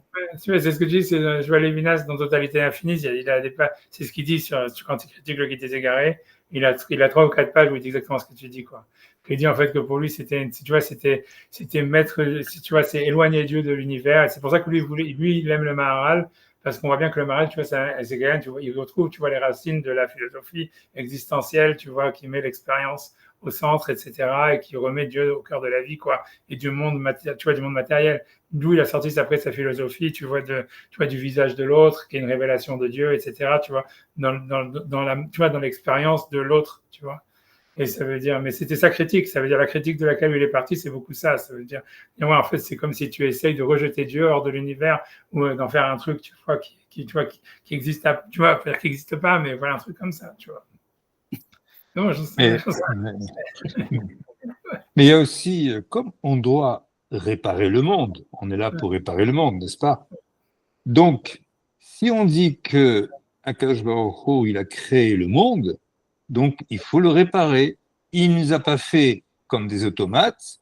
Bon, peut-être que nous sommes là à le réparer en étant un peu automate quelque part. C'est une vision. Comme je dis, moi, j'ai pas de preuve que c'est pas vrai. Maïmonide, il semble dire un truc pareil. Il va pas à ce point-là dire automate, mais il y a quelque chose comme ça. Ça veut dire, c'est ça. Et je comprends. Ça veut dire, j'ai rien contre. Hein, je sais pas. Tu vois, moi, je pense que c'est pas contradictoire. Tu vois, pour moi, ça veut dire, si tu veux. Moi, je pense que les deux mouvements, ça veut dire, je pense que la vérité, elle est dans les deux. C'est-à-dire, tu vois, par exemple, tu vas pas reprendre la Nefesh HaChaim, parce que je vois, comme je dis pas de Nefesh HaChaim, maintenant, c'est rien. Tu vois, je m'en fous, tu vois, Nefesh HaChaim, moi, je suis tellement reconnaissant, parce que je fais tellement d'argent avec ça. Tu vois,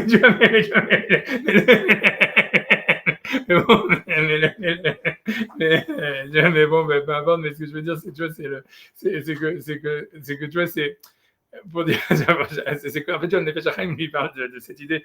Ce qui est intéressant, c'est que lui, quand il parle de la prière, tu vois, il dit, ouais, quand tu fais la prière, tu ne dois pas avoir l'intention sur quoi que ce soit. Il dit, en fait, ne même pas penser au sens des mots, tu dois simplement essayer de visualiser les lettres dans ta tête, si tu veux penser à quelque chose. Tu vois, si tu penses à Kadosh Baruch Hu, et tu penses comme si tu n'avais pas de corps, et tu dois te mettre en état d'apesanteur, comme si tu étais, tu vois, à Jérusalem, etc., t'oublier toi-même, et oublier même le sens des mots que tu dis, et simplement, tu vois, vivre l'expérience de dire les mots, parce que tu apportes, en disant les mots, tu apportes ton nefesh vers Hachem.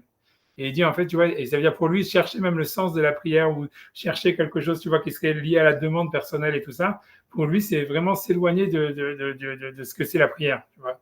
C'est ce qu'il dit en ce qui concerne, c'est son avis, encore une fois, tu vois, ça veut dire, je te dis, c'est son avis. Mais ce qui est intéressant, c'est que quand il parle de l'étude de la Torah, il dit exactement le contraire.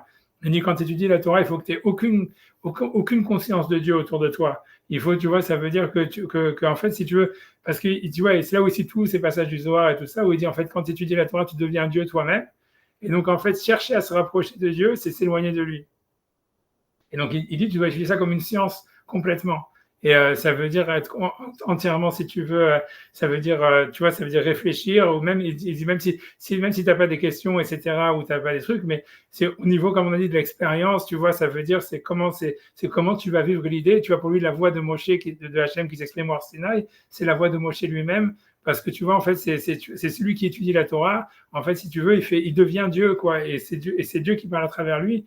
Et pour lui, c'est un truc, tu vois, c'est cette manière. Et comment tu deviens Dieu, c'est pas justement en oubliant qui tu es, étudier les mots, tu vois, sans réfléchir. C'est exactement le contraire. C'est justement en critiquant, en posant les questions. Tu vois, ça veut dire en essayant, tu vois, puisque la Gemara dit toutes les questions qui ont été demandées à un élève arabe, elles ont été données à Sina. Et ça, pour lui, ça veut dire c'est ça, tu vois, c'est la critique, le chidouche, le renouveau, la créativité, tout ce que tu veux dans l'étude de la Torah. Et tu vois, c'est hyper binaire, tu vois, ça veut dire dans la prière, il fait un truc de ça complètement, tu vois, machinal, mystique, etc. Et quand il parle de l'étude de la Torah, il en fait un truc, tu vois, hyper existentiel et tout ça, etc., où en fait, il y a l'expression de soi qui apparaît. Et tu vois, moi, ce que je dis, pour moi, si tu veux, pour moi, c'est complément. Pour moi, c'est vrai, les deux, à mon avis, sont véridiques. Parce que moi, ce que je dis, c'est que quand Hachem, il a créé le monde, il a mis. Parce que toute l'histoire du Nefesh HaChaim, c'est d'expliquer qu'est-ce que c'est le Tselem Elohim, que l'homme, il a l'image de Dieu. Et quand on te dit que le Tselem Elohim, en fait, c'est là où on dit que l'homme, il a été créé mâle et femelle, tu vois. Et ça veut dire, en fait, c'est qu'à mon avis, tu vois, dans le Tselem Elohim, ça veut dire dans la manière dont l'homme, il s'unifie à Dieu, il y a vraiment un mouvement, tu vois, il y a deux mouvements, il y a un mouvement en fait, comme ça, machinal, où en fait, justement, c'est rentrer dans l'éternité de ce qui est immuable et tout ça, et si tu veux, donner l'expérience, parce qu'en réalité, c'est parce que c'est comme si tu vois l'idée, c'est qu'il y a une expérience dans la matière elle-même, dans le fait, tu vois, tu vois, c'est-à-dire, ça veut dire, il y aurait une expérience du divin dans le fait même que tu manges une pomme, par exemple, tu vois. C'est-à-dire, parce que tu vois, si tu as faim et tu manges une pomme et ton corps, il te dit, voilà, mange ta pomme, ça veut dire, en fait, si tu veux, c'est Hachem qui a faim et qui a voulu manger la pomme. Et si tu veux, non, mais c'est vrai, tu vois, c'est dans des Gemara, tout ça, qui dit, tu vois, que c'est pour ça que les Gemara qui parlent, quand ils disent que celui qui fait un jeûne, il est fautif et tout ça, parce que voilà, c'est Hachem quand t'as faim, c'est Hachem qui a faim, tu vois. Et donc, tu peux pas, tu vois, tu peux pas aller contre, tu vois, si tu veux, ton truc, etc.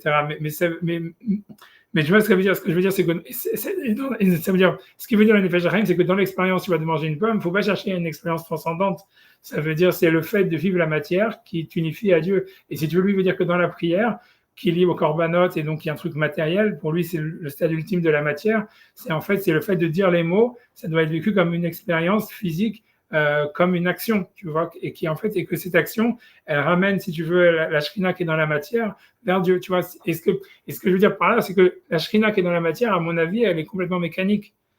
Si tu veux, elle est mécanique, répétitive, et c'est ce que Maïmonide dit, ouais, les lois de la volonté d'Hachem, elle s'exprime à travers les lois de la nature, et les lois de la nature, elle cherche en fait la répétition à l'infini, etc., etc. Tu vois, ça veut dire, et c'est parce qu'il y a ça, c'est ce que je veux, c'est la Shrina qui serait, on va dire, puisque tu vois, il y a l'eau d'en haut, il y a l'eau d'en bas, l'eau d'en haut, elle veut remonter vers l'eau d'en bas, etc., il y a le côté féminin, masculin, tu vois, je pense que tu vois, c'est-à-dire qu'au fond, les deux mouvements existent, c'est-à-dire, il y a une Shrina qui est dans la matière, qui a une tendance, qui va avoir une tendance en fait à remonter vers Dieu, mais à travers le fait même qu'elle existe, tu vois, dans l'action, on va dire la plus, si tu veux, la moins spiritualisée possible, si on veut parler comme ça, ou la moins existentielle possible, dans la manière la plus, on va dire, dans l'action, tu vois, d'être elle-même en tant que vie, quoi. Et tu vois, et ça, tu vois, tu vois, dans la prière, ou faire certaines mitzvot d'une manière robotique, ça serait ça. Ça veut dire, voilà, en fait, tu vois, j'ai fait la mitzvah parce que Dieu il s'exprime à travers, tu vois, l'éternité des commandements, l'éternité de la répétition, comme il s'exprime à travers l'éternité du fait que j'ai faim, tu vois, ça veut dire que tu as besoin de manger, tu as besoin de dormir, tu as besoin d'aller aux toilettes, tout ça, ça veut dire, c'est Hachem qui s'exprime à travers ça d'une manière vraiment, qu'on va dire, mécanique, si tu veux, ça veut dire, je ne sais pas comment expliquer, tu vois, ça veut dire existante, qui est dans la matière elle-même. Et c'est un aspect de la présence d'Hachem. Et ça veut dire réalité, c'est pour ça qu'on fait des brachot à chaque fois qu'on mange, c'est pour ça qu'on fait des brachot à chaque fois qu'on va aux toilettes, c'est pour ça qu'on fait des brachot, tu vois, des trucs comme ça, c'est parce qu'en fait, on fait monter en fait la Shrina, lui dit on fait descendre la Shrina dans la matière, dans ses brachot, peu importe. Bref, mais ça veut dire c'est un aspect en fait de la relation au divin que l'homme il a.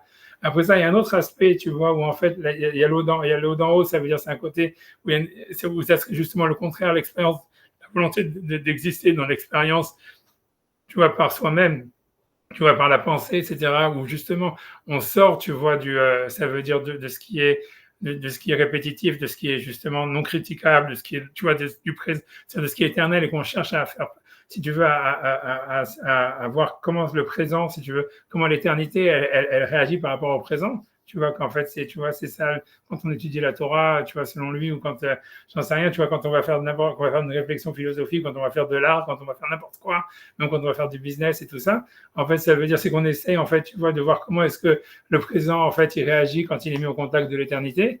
Et en fait, ça, c'est un autre, si tu veux, c'est un autre aspect de la Shrina, soit Zachar ou Nekeva, mais qu'en fait, si tu veux, les deux mouvements, en fait, ils sont nécessaires, quoi. Ça veut dire, tu peux pas être complet. Ça veut dire, c'est ça, moi, c'est pour ça que je veux dire que les deux vérités peuvent exister, à mon avis, et simplement, tu vois, en fait, ça veut dire l'unité d'Hachem, elle est justement dans le balancement de ces deux mouvements.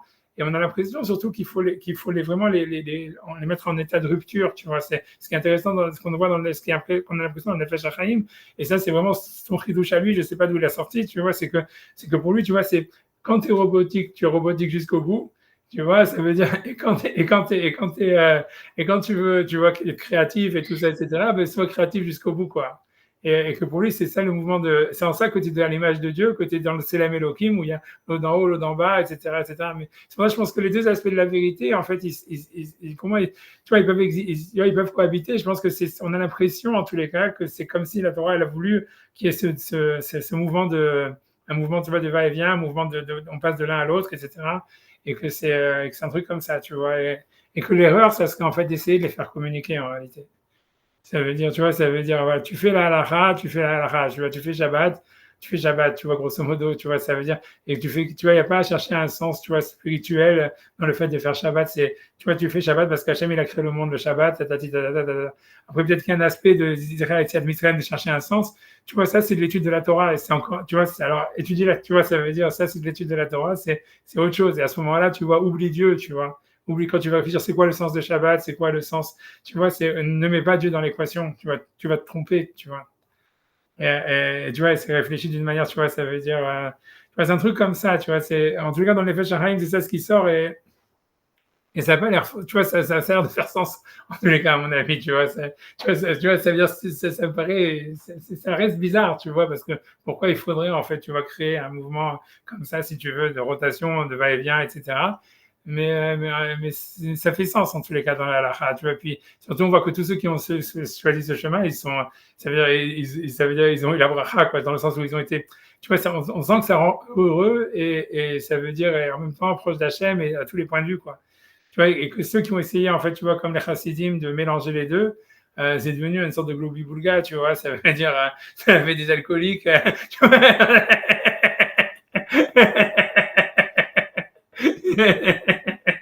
J'en sais rien.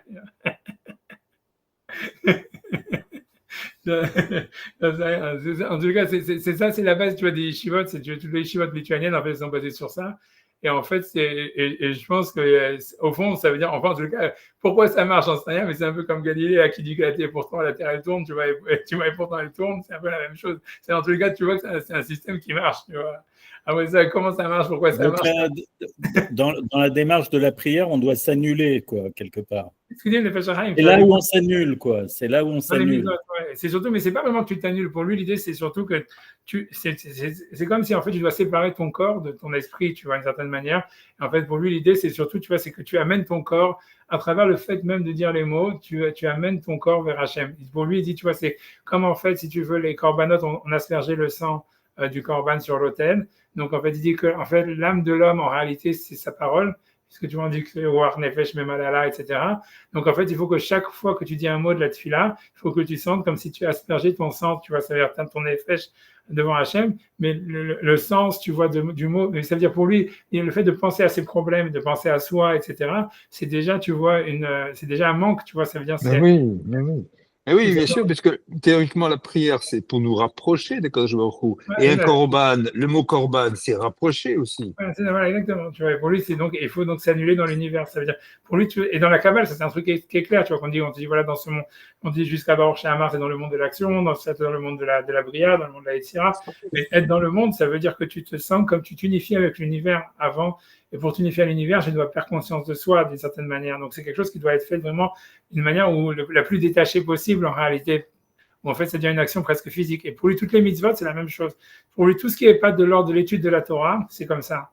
C'est-à-dire, tu prends le loulav, c'est pas que tu es en train de sentir une expression, tu fais un truc spirituel, etc. Non, tu vois, c'est l'action même du loulav et tu dois en fait perdre conscience, tu vois, c'est pas chercher en fait un sens ou une conscience, etc. Donc, quand tu vas remuer le loulav, non, tu fais l'action de remuer le loulav et c'est ça ce que tu amènes à Hachem et en fait, tu prends conscience de ton corps comme ça et comme le fait d'aller aux toilettes et de faire une bracha une fois que tu vas aux toilettes ou faire une bracha avant de manger, un truc comme ça. Tu vois, c'est en fait, c'est servir Hachem à travers ton corps dans le fait même qu'il a un corps et une matière, et c'est tout, tu vois. Et ça veut dire avoir une relation à Dieu par rapport à ça, quoi. Dans l'action, vraiment, on va dire elle-même, par elle-même, pour elle-même. Tu vois, comme ça, tu vois. Et par contre, l'étude de la Torah, c'est complètement le contraire. Pour lui, c'est complètement le contraire. Ça, tu vas tu vas full speed, tu vois, comme si tu n'existais pas, quoi, pour lui. Parce que tu deviens Dieu. Tu vois c'est ça l'idée, tu vois. C'est ça et voilà, et je pense que je pense que ça expliquerait, tu vois, à mon avis, ça veut dire, je pense que c'est pour ça que les deux vérités peuvent exister et cohabiter. C'est un mouvement de truc. Ouais, tu vois, ouais, c'est ça. Moi, j'ai envie de voir avancer pour essayer de, je sais pas où est-ce qu'on est. Donc, ok, donc j'essaie d'avancer. Donc, ok, donc lui il disait que Vod Kol Chachmagoim, donc il parlait donc il dit qu'en fait, donc les témoins, donc on a vu avec l'histoire des témoignages qu'en fait la vérité du Hibou à Chodesh, les sages ils le connaissaient parce qu'il avait reçu d'Hachem. Donc je suis à la page Resh Kav Zayin, voilà, dans le vers Shishi, Perek Shishi. Vod, donc il dit Kol Chachmagoim, donc il dit donc à part ça, donc il dit que les sages des nations, Lo Yadu Rak Shiur Zman Ma'alach Chachama, donc ils connaissaient simplement le temps du mouvement du soleil, et ça veut dire les étoiles, et comment est-ce que aussi le mouvement circulaire de la Lune. Mais en tous les cas, ils ne comprennent pas pourquoi est-ce que l'orbite de la Lune prend tel ou tel temps, etc. Et pour quelle raison c'est comme ça. Mais là, et pourquoi c'est comme ça qu'on voit. Mais donc ça veut dire qu'ils ne savent pas le sens du mouvement des étoiles. Ils le constatent, mais ils ne comprennent pas pourquoi c'est comme ça, quel sens ça peut avoir. Mais Davarze Yekare Sodaïbour, donc ça veut dire, c'est-à-dire que lui, connaître le secret donc du Ibour, ça veut dire de on appelle ça de la conception, voilà, puisqu'on avait dit que la Lune, elle est enceinte. Donc, c'est Sodaïbour, c'est connaître en réalité tout le sujet ou le sens, on va dire, du mouvement du Soleil et des étoiles. Mais d'une manière abstraite, ça veut dire en tirer une sorte d'abstraction, mais une abstraction qui a un sens, Umaoutam et leur essence. Comme j'avais dit, en fait, tout ça c'est basé sur Aristote et ce que Maïmonide dit que les étoiles, c'est des concepts qui courent après eux-mêmes. Tu vois, donc c'est la même idée, c'est par rapport à ça. Donc ça veut dire la Lune, elle cherche à comprendre ce qu'elle est, donc c'est pour ça qu'elle tourne infiniment autour d'elle-même et autour de la Terre. Et donc, et voilà. C'est génial. C'est génial. C'est ce que Maïmonide dit, c'est pour ça que les planètes. J'ai pas entendu. Qu'est-ce qui est génial? Excusez-moi là. C'est ce que Maïmonide dit que les planètes.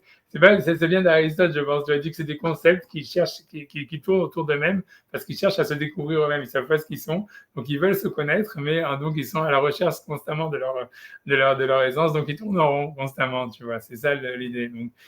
Donc tourner en rond, c'est faire de la recherche. On sait très bien. Voilà, ça c'est clair. Voilà, ça c'est clair. Non, voilà, ça, tu vois, mais ça c'est clair. Mais enfin, ouais, tu vois, mais ouais, c'est ça le.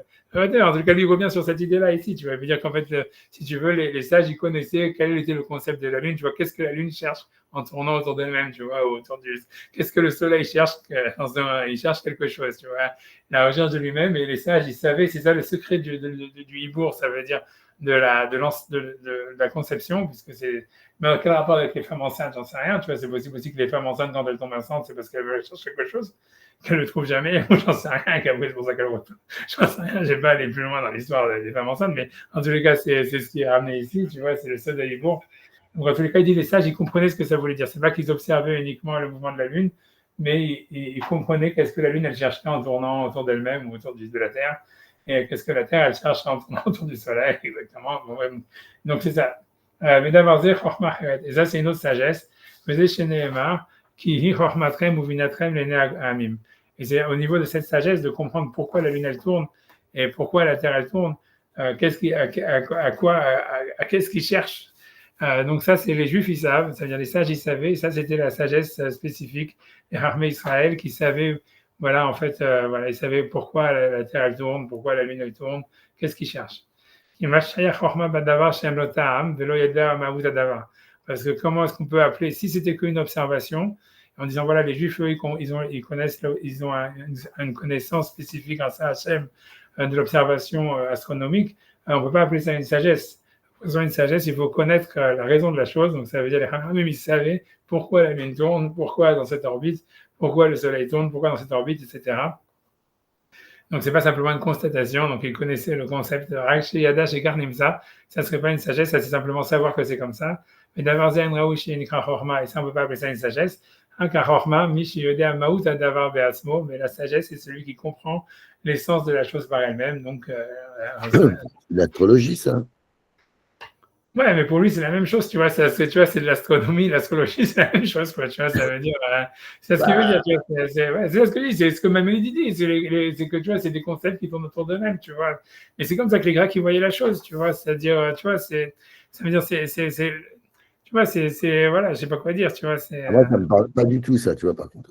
ouais, j'en sais rien, ouais, moi, ça me fait rigoler, je sais pas, I don't know, je sais pas, non, ouais, c'est sûr, c'est bizarre, mais, tu vois, j'en sais rien.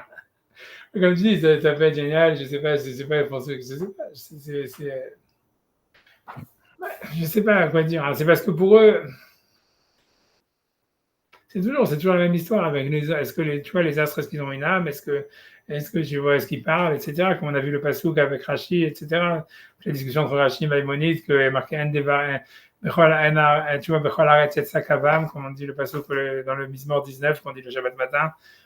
Tu vois, je vous ai déjà parlé de ça il y a 2 semaines, etc., pas mal de temps, donc je ne vais pas reprendre sur ça, mais tu vois, c'est Maïmonide, lui, pense comme Aristote et tout ça, que si tu veux, les âmes, les astres sont une sorte de neshama, et cette neshama, c'est une sorte de concept vivant, à la recherche de lui-même.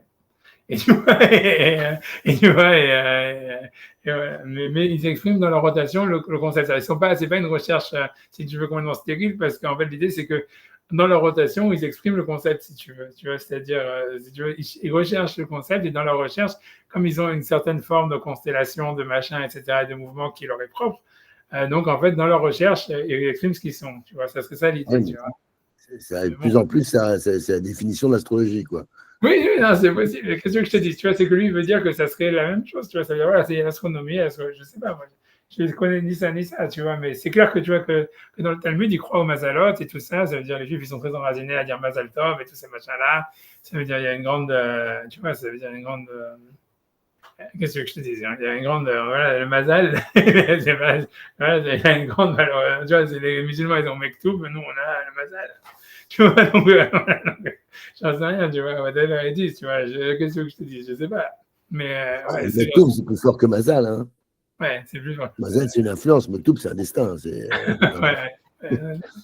Ouais, non, c'est ça. Regarde, Méchane et Macom, Méchane et Mazal, tous ces trucs-là, qui changent de nom, qui changent d'endroit, ils changent son Mazal, tous ces trucs, mais voilà, donc je sais pas, tu vois, puisqu'on voit même qu'Abraham Avinu, tu vois, ça veut dire selon l'Agmara, c'est la raison pour laquelle Hachem il a demandé à Abraham de partir en Israël, c'était parce que Hachem, bien qu'il a, ça veut dire il peut tout faire, et il pouvait pas faire, il pouvait pas changer le Mazal d'Abraham d'avoir des enfants en Babylonie, en Irak, donc il a dit d'aller en Israël. En Israël, son Mazal serait d'avoir des enfants, tu vois, mais ça s'est vraiment passé, mais ça veut dire, tu vois, ça montre l'importance du Mazal, tu vois, je veux dire, tu vois, tu vois, ça veut dire, c'est assez. Je sais pas. Ouais, donc on y croit, il y a un truc comme ça, tu vois. Après, on va savoir. C'est compliqué, tu vois. Je sais pas. Non. Je sais pas, oui. Encore une fois, je pense que tout ça, je pense que c'est une modalité de l'existence, mais qu'on peut aller au-dessus, tu vois. C'est ce que l'Agmara dit. Ça veut dire quelqu'un, il peut vivre d'après le Mazal, mais c'est une idée que je voulais répéter, que je voulais dire aussi sur quand il avait dit ouais, s'il n'y a pas la répétition, en fait, l'homme il peut rien construire et il a besoin de voir un monde, tu vois, où tout se répète. Et je lui ai dit ouais, c'est vrai, on voit qu'en fait c'est la promesse que Noach il a fait, Hachem il a fait à Noach parce qu'il avait peur de sortir de la Teva, donc on a l'impression que dans mon optique à moi, que la répétition, ça serait vraiment quelque chose qui est là pour rassurer l'homme, plutôt que la volonté d'Hachem, tu vois, contrairement à ce que Maïmonide dit. Tu vois, c'est moi ce que j'avais dit, mais je pense aussi beaucoup, je pense que ce qu'il y a le plus là-dedans, encore plus, la plus grande, plus que la répétition de la nature, etc., il y a le fait même d'avoir une identité, de se dire, ah, moi je suis comme ça, tu vois, de s'identifier à quelque chose, c'est encore plus une création humaine, à mon avis, qui est nécessaire. On peut dire qu'il y a à la fois la répétition et le mimétisme aussi, qui sont les deux vecteurs de c'est identification comme ça. Ouais. Un mimétisme, c'est comme ça aussi qu'on peut se construire. C'est deux facteurs, c'est deux vecteurs de la construction humaine. Quoi. Ouais, mais c'est sûr que de projet aussi. Mais c'est hyper limitant aussi, tu comprends? Ça veut dire qu'en fait, l'idée, c'est que...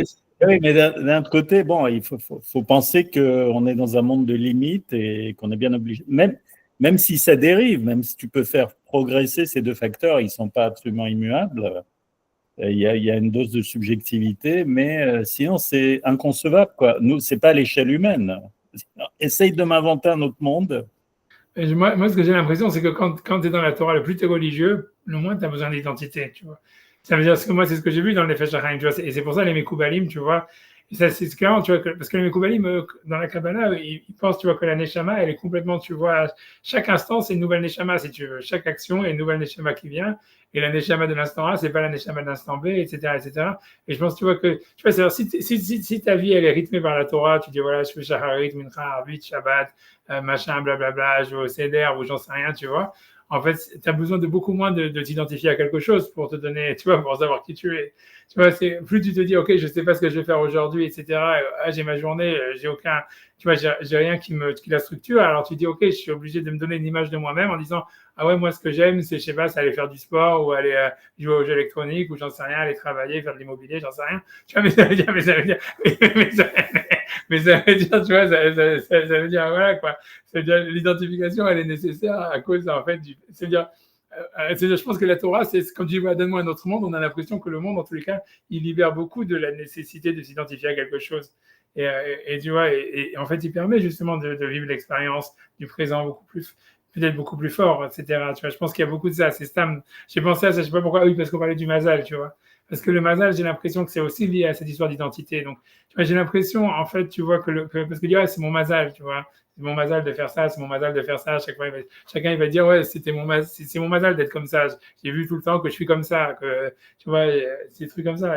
Mais c'est lié, en fait, à l'identité. Mais je pense encore une fois que si on fait les maths et qu'on relit ça, après ça, je vais arrêter de parler parce que tu vois, mais ça veut dire, si on relit ça avec l'histoire de la répétition, c'est-à-dire avec l'histoire il y a la prière, ça veut dire, il y a le côté, il y a la prière, il y a une idée, en fait, où justement, on cherche la répétition, on cherche, si tu veux, le côté mécanique de l'existence, et on voit, on va dire, une sorte de lien avec Dieu à travers la répétition mécanique de l'existence.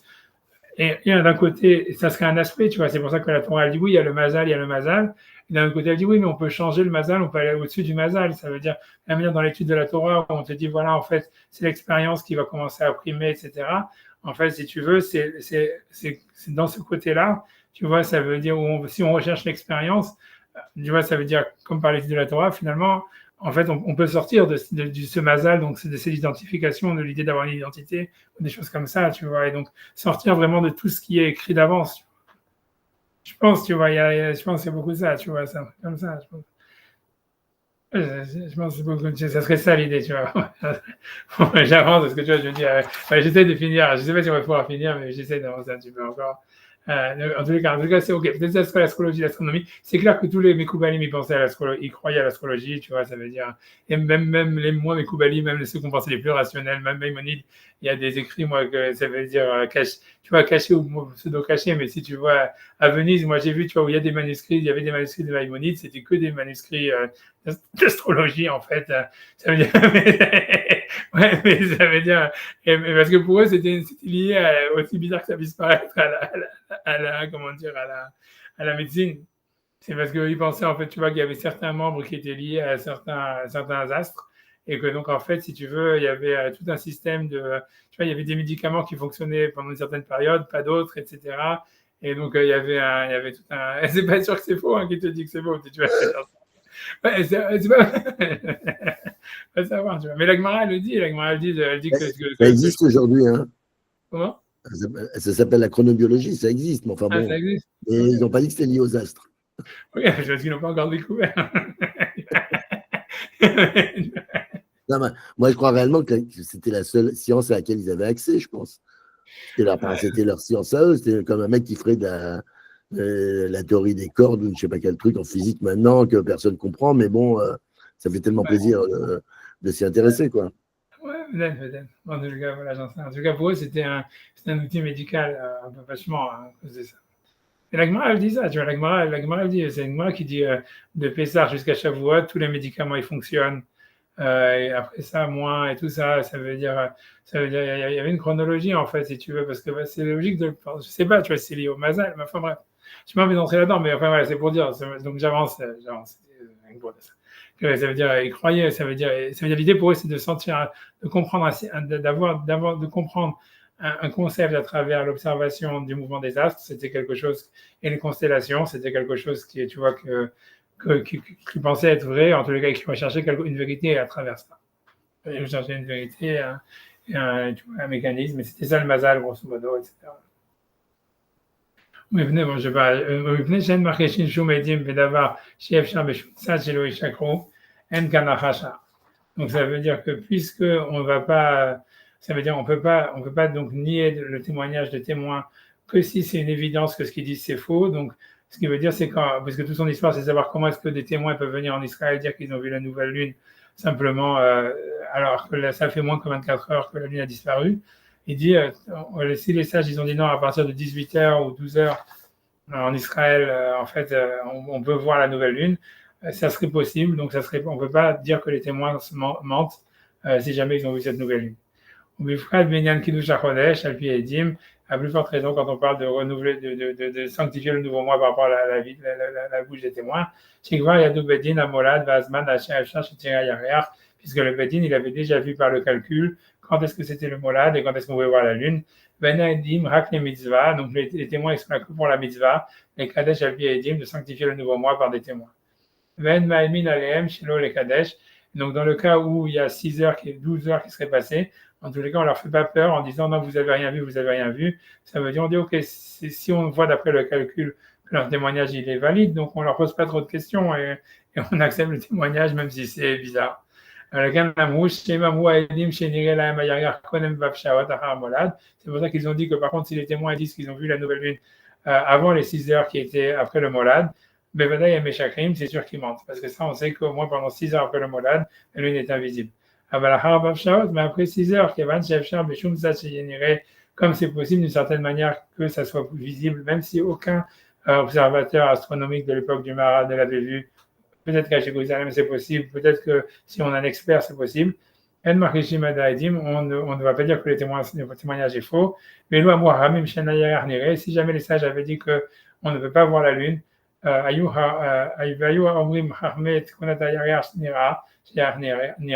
et qu'au contraire, comme il avait dit avant, les scientifiques ils disaient qu'on peut voir la lune avant 24 heures ou avant 48 heures, et que les sages disaient, et que les sages de l'astronomie qui diraient voilà, on voit la nouvelle lune avant 24 heures. Comme il a dit au début, c'est avec ça, là, il y aurait vraiment une question sur les sages, pourquoi ils ne considèrent pas cette vision objective comme étant quelque chose, comme une vision réelle. Et comme on a dit, voilà, donc ça aurait nécessité une explication de qu'est-ce que c'est la mesure d'un grain d'orge, etc. Mais maintenant que c'est le contraire, il n'y a pas de question. Parce que la vie des sages, c'est qu'ils pensent que c'est possible qu'on puisse voir la lune après 7 heures, après 6 heures, après qu'elle a disparu. C'est pour ça, lorsque la nouvelle lune elle est avant Hatzot, on ne repousse pas Rosh Chodesh. Parce qu'on peut voir que c'est possible que donc, la nouvelle lune, elle a été vue avant le coucher du soleil, puisqu'il y a 6 heures. Mais comme c'est possible qu'elle a été vue ce jour-là, donc on déclare que c'est ce jour-là, c'est Rosh Chodesh. Et on commence le Yom Tov, ce qui veut dire le Yom Tov de Rosh Hashanah ou de Rosh Chodesh depuis la veille, même si on la voit qu'à la fin de la journée, puisque c'est ce qui se passe en général, et sauf Ayom ou Kadosh, puisque rétroactivement, Rosh Chodesh, ça serait considéré à partir du moment du coucher du soleil comme étant saint. Puisque ce sera le jour juste avant le coucher du soleil où on a vu la nouvelle lune. Mais d'abord, cette chose-là est très simple dans tout le Talmud. Et c'est une Mishnah simple. Si le Bedin a vu la nouvelle lune avec tout Israël, et ils n'ont pas eu le temps de sanctifier le nouveau mois alors que le soleil s'est couché, on considère que Rosh Chodesh c'est le lendemain. Mais donc de là on voit que s'ils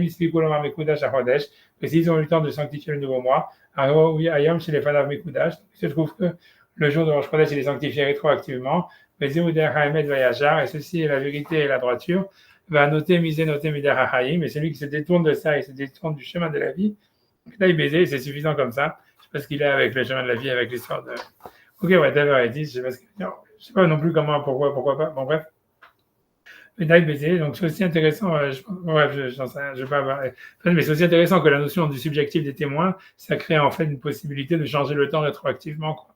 c'est aussi intéressant, tu vois, que ça devient Rosh Chodesh, C'est quelque chose qui est reconnu. Hein. C'est quelque chose qui, je veux dire que la décision d'un Beth Din, la nature, elle se plie à la décision du Beth Din, quoi. c'est ce qu'on dit. En tout cas, je suis certain que le Maharal, lui, il pensait que ça marchait comme ça, quoi. Il pensait que ça marchait. Justement, c'est l'idée, justement, c'est l'épaisseur du trait, comme ça. Alors, on n'est pas dans un irrationnel absolu dans lequel on va décider n'importe quoi, mais dans l'épaisseur du trait, l'homme, il a exactement, c'est là où ça se joue complètement, quoi. Et c'est-à-dire, si le Beth Din, il a décidé que ça se passait là, je pense qu'il y a une délégation de pouvoir d'Hachem là-dessus sur les Juifs, si tu veux. C'est quelque chose qu'il a donné, comme la bracha, il nous a donné aussi à l'époque d'Abraham, etc. Je pense qu'à partir du moment du don de la Torah, etc., forcément, il te donne les règles du jeu, donc forcément, il te met en main en responsabilité. Donc, si tu te débrouilles bien, c'est toi qui décides. Mais c'est quand même conditionné à ce que le Beth Din ait calculé le molad dans les 6 heures. Oui, certainement, mais non, mais c'est certain, si tu veux. L'épaisseur. On va dire n'importe quoi. Si un Beth Din se trompe comme ça de 2 ou 3 heures, bah je pense que la nature, elle va s'ajuster, quoi. Parce qu'elle aussi, elle est imparfaite de toute façon. C'est pas on n'est pas dans une perfection absolue, quoi. Je pense qu'il y a quand même, voilà, il y a quelque chose, il y a une idée un peu comme ça qui fait que c'est un balai entre l'homme et la nature, comme ça, mais qui fait qu'on peut danser un peu le tango, un peu sur certains. C'est un peu osé, mais il y a un peu cette idée-là qui est une délégation, si tu veux. Ou toi, tu dis que la Shekhina, il y a une part.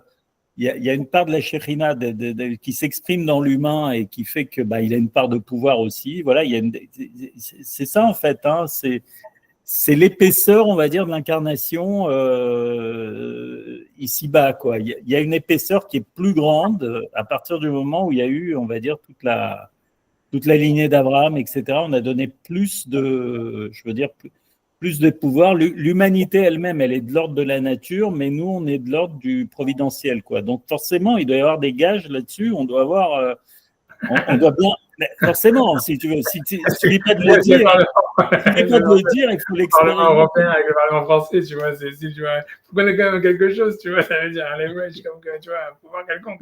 Non, je comprends ce que tu veux dire. Mais forcément, sinon, c'est du pipeau. Mais non, mais pourquoi tu veux absolument mettre ça sur quelque chose qui n'est pas discutable, Afka? Non, mais c'est comme tu vois la façon de penser. Par exemple, les non-juifs ne comprennent pas la notion de bracha. Ils n'arrivent pas à comprendre qu'un juif, il arrive comme ça, il a pas grand-chose, il a rien. En l'espace d'une génération, si tu veux, il a construit un empire comme ça. Les types, ils comprennent pas. Ils comprennent qu'on sait le faire, si tu veux, mais ils comprennent pas ce qu'on fait. C'est exactement comme l'histoire, là, tout à l'heure, j'étais en bagnole, l'histoire de la prophétie, qui dit qu'il raconte n'importe quoi, mais tout le monde comprend qu'il dit la vérité. Pourquoi? Personne n'en sait rien.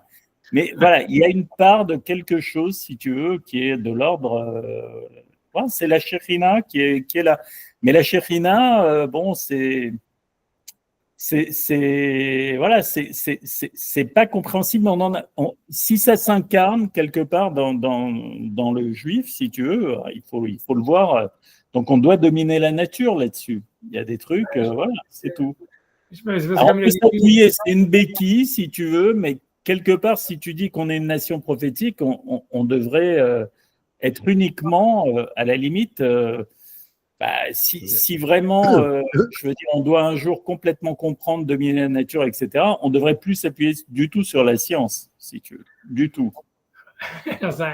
Moi, je pense, tu vois, c'est comme il a dit, tu vois, je vais essayer de couper, mais je pense que je vais dire ce que toi tu voulais dire. Moi, je pense que, parce que, comme il a dit, tu vois, il y a le calcul mathématique, tu vois, du Beth Din, tu vois, qui justifie le témoignage, mais ça veut dire, tu vois, à mon avis, comme tu dis tout à l'heure, c'est la rencontre, en fait, du subjectif avec l'objectif. Tu vois, ça veut dire l'idée, c'est qu'il y a une interprétation. C'est exactement comme nous, on étudie la Torah. Si tu veux, le texte de la Torah, il est immuable, il est objectif. Maintenant, quand toi, tu vas étudier la Torah, tu vas donner ton chidouche, tu vas poser des questions.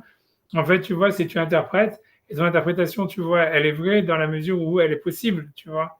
Et même si elle n'était pas nécessaire, tu vois. Donc, c'est un truc comme ça, c'est de ce même ordre. C'est de l'ordre, tu vois, où ton interprétation, elle devient principale par rapport peut-être au texte premier, tu vois. C'est un peu comme il dit le Kuzari que quand Moshe, il a dit, vous compterez à partir du lendemain du Shabbat, il dit sûrement que les Karaïtes, ils avaient raison, que ça voulait dire Shabbat vraiment, mais une fois que les sages, eux, ils ont vécu l'interprétation que ça veut dire Yom Tov, eh ben, c'est cette interprétation, comme c'est comme ça que ça a été vécu, et que c'est possible que Shabbat, ça soit appelé Yom Tov. Donc, même si c'est une interprétation, tu vois, peut-être pas la première, la plus truc, ça devient la vérité, quoi. Mais je pense qu'il faut que ça soit quand même de l'ordre du possible, que ça ne peut pas être complètement, tu vois, ah voilà, mais là, je vois un cheval qui vole, tu vois, ça veut dire. C'est de cet ordre-là, c'est la rencontre en fait du présent avec l'éternité, tu vois, c'est ça Israël, quoi, c'est ça le peuple juif. Donc ça veut dire donc. C'est vrai qu'on a tendance à oublier que, enfin, on a tendance à penser que finalement la Géoula, l'affranchissement ça serait que l'humanité s'affranchisse quelque part des lois naturelles, quoi, d'une certaine façon. Alors peut-être que, bon, effectivement, c'est pas exactement ça, quoi. Mais... C'est ce que Moïse dit, parce qu'Hachem, il s'exprime à travers la nature, il veut que la nature reste éternelle, etc. C'est ce qu'il dit. Et donc, dans le Nefesh HaChaim, on voit cette histoire-là, c'est qu'on a l'impression, en fait, c'est plutôt d'être capable de faire une rencontre entre les deux. Tu vois, d'être une rencontre et une interprétation, et c'est quelque chose qui se renouvelle tout le temps, en réalité. Tu vois, c'est ça. Tu vas devoir interpréter la nature. Voilà, j'essaie de finir quand même le chapitre parce que je dis, tu vois, il est super tard, et même pour moi, donc j'avance, tu vois. Donc, ok, donc j'avance. Tu vois, Veda et baiser, ok. Veda et baiser, Vene Chachmé Israël Biachad, Bichud, Meshaber Chotam Akatuv. Donc, les sages d'Israël, Hachem, donc il est loup, il est Moshe Amar, comme le verset dit, Ki Chormatrem Uvinatrem Enaramim, c'est votre sagesse et votre intuition aux yeux des nations. Ça veut dire les enfants de Issachar, ils avaient l'intuition pour savoir quel est le moment, tu vois, de comprendre l'essence des moments, c'est ce que ça veut dire. Et maintenant, les goïms, ils disent non, c'est nous, on connaît, et les sages d'Israël, ils ne comprennent pas. Et c'est la chose que nous on a reçue de comment est-ce que la lune elle fonctionne et comment le soleil fonctionne. C'est quelque chose en fait que en réalité les scientifiques ils acceptent et ils comprennent aussi. Ça veut dire qu'ils ne sont pas contre ça du tout, etc. Moi j'avance pour à cause de la superstition, moi aussi je suis superstitieux. Je ne vais pas beaucoup du tout, je vais simplement. Dans le deuxième chapitre de Hagiga, Tanya Abiossi, Omer Abiossi dit donc malheur aux créatures qui voient, mais qui ne savent pas ce qu'ils voient ou ne savent pas sur quoi le monde tient. Arrête, Salma et Omedet, qu'est-ce qui fait tenir la terre? À la Moudim, c'est sur des colonnes. Chez Neymar, Moudé Yit Paletsun, ça veut dire, parce que c'est un passage dans Yov, je ne sais même pas ce que ça veut dire Yit Paletsun, c'est lui l'a ramené, ça veut dire, et ces colonnes, j'imagine, la prochaine fois on regardera, c'est ça veut dire, je ne sais même pas ce que ça veut dire. Je lis, je ne sais pas, il faut regarder, tu vois. J'imagine lui, il a dû ramener, enfin, je ne sais pas le mot. En tout cas, les colonnes, je ne sais pas, Itpaletsun, bon, il faudrait regarder, je ne vais pas regarder, j'avance. Ve'amoudim al-maïm, et les colonnes, elles tiennent sur l'eau. Chez Neymar, les roquets arrêtent à la maïm, c'est celui qui fait donc tendre la terre sur l'eau. Maïm al-harim, et l'eau, elle tient sur les montagnes. Chez Neymar, al-harim yamdou maïm, sur les montagnes tiennent l'eau. Ve'arim al-arouach, et les montagnes, elles tiennent sur le souffle. Chez Neymar, yotse harim ou vo'erouach, crée les montagnes qui créent le souffle. Ve'rouach be'se'ara, et le souffle, il tient sur le vent. Chez Neymar, vo'rouach se'ara ou sadevaro, le vent, donc du Sahara, ça veut dire, je sais pas, le vent puissant, on va dire, fait sa parole, ou Sahara, tous les abizroa chez la Kadosh Baruch Hu, et le vent puissant, il tient sur le bras d'Hachem, Shinema, ou Metachet, Zerot Olam, en dessous des bras qui tiennent le monde. Ok. Aramim Amrim, Aliudbet Amodim, encore, je sais pas, et les sages disent sur 12 colonnes, Shinema, Yetzav Givulot Amim, le Mispar Ben Israël, c'est-à-dire il fait tenir les frontières des nations par rapport au nombre des enfants d'Israël. Il y a 7 colonnes, parce qu'il y a marqué un verset qui dit elle a gravé ces colonnes, 7 colonnes. Rabbi Marchemoa à la moud echad omed. Rabbi Marchemoa dit il y a une seule colonne. Mais Tzadik Shemo, et son nom c'est Tzadik, chez Neymar, Tzadik Yesod Olam, et le Tzadik est la base du monde, Adkan. Ok, je finis encore les 3 lignes. Vachou qui m'a marasé qui est plutôt. Il t'explique donc le passou, c'est cette marque dans le sens littéral. Kardal, Khojim, qui a Chamoudim, la Arès, qui du coup les sages pensent qu'il y a des colonnes sur la terre. Elle s'est basée ou des choses pareilles. Varet, Varim, Rechokim, mais les choses sont très lointaines. Voilà, j'arrête là et je vous dis Shabbat Shalom et que des bonnes choses pour tout le monde. Et merci. Merci. Merci. Shabbat Shalom, Koltou. Au revoir. À bientôt. J'arrête. À bientôt. Bye bye.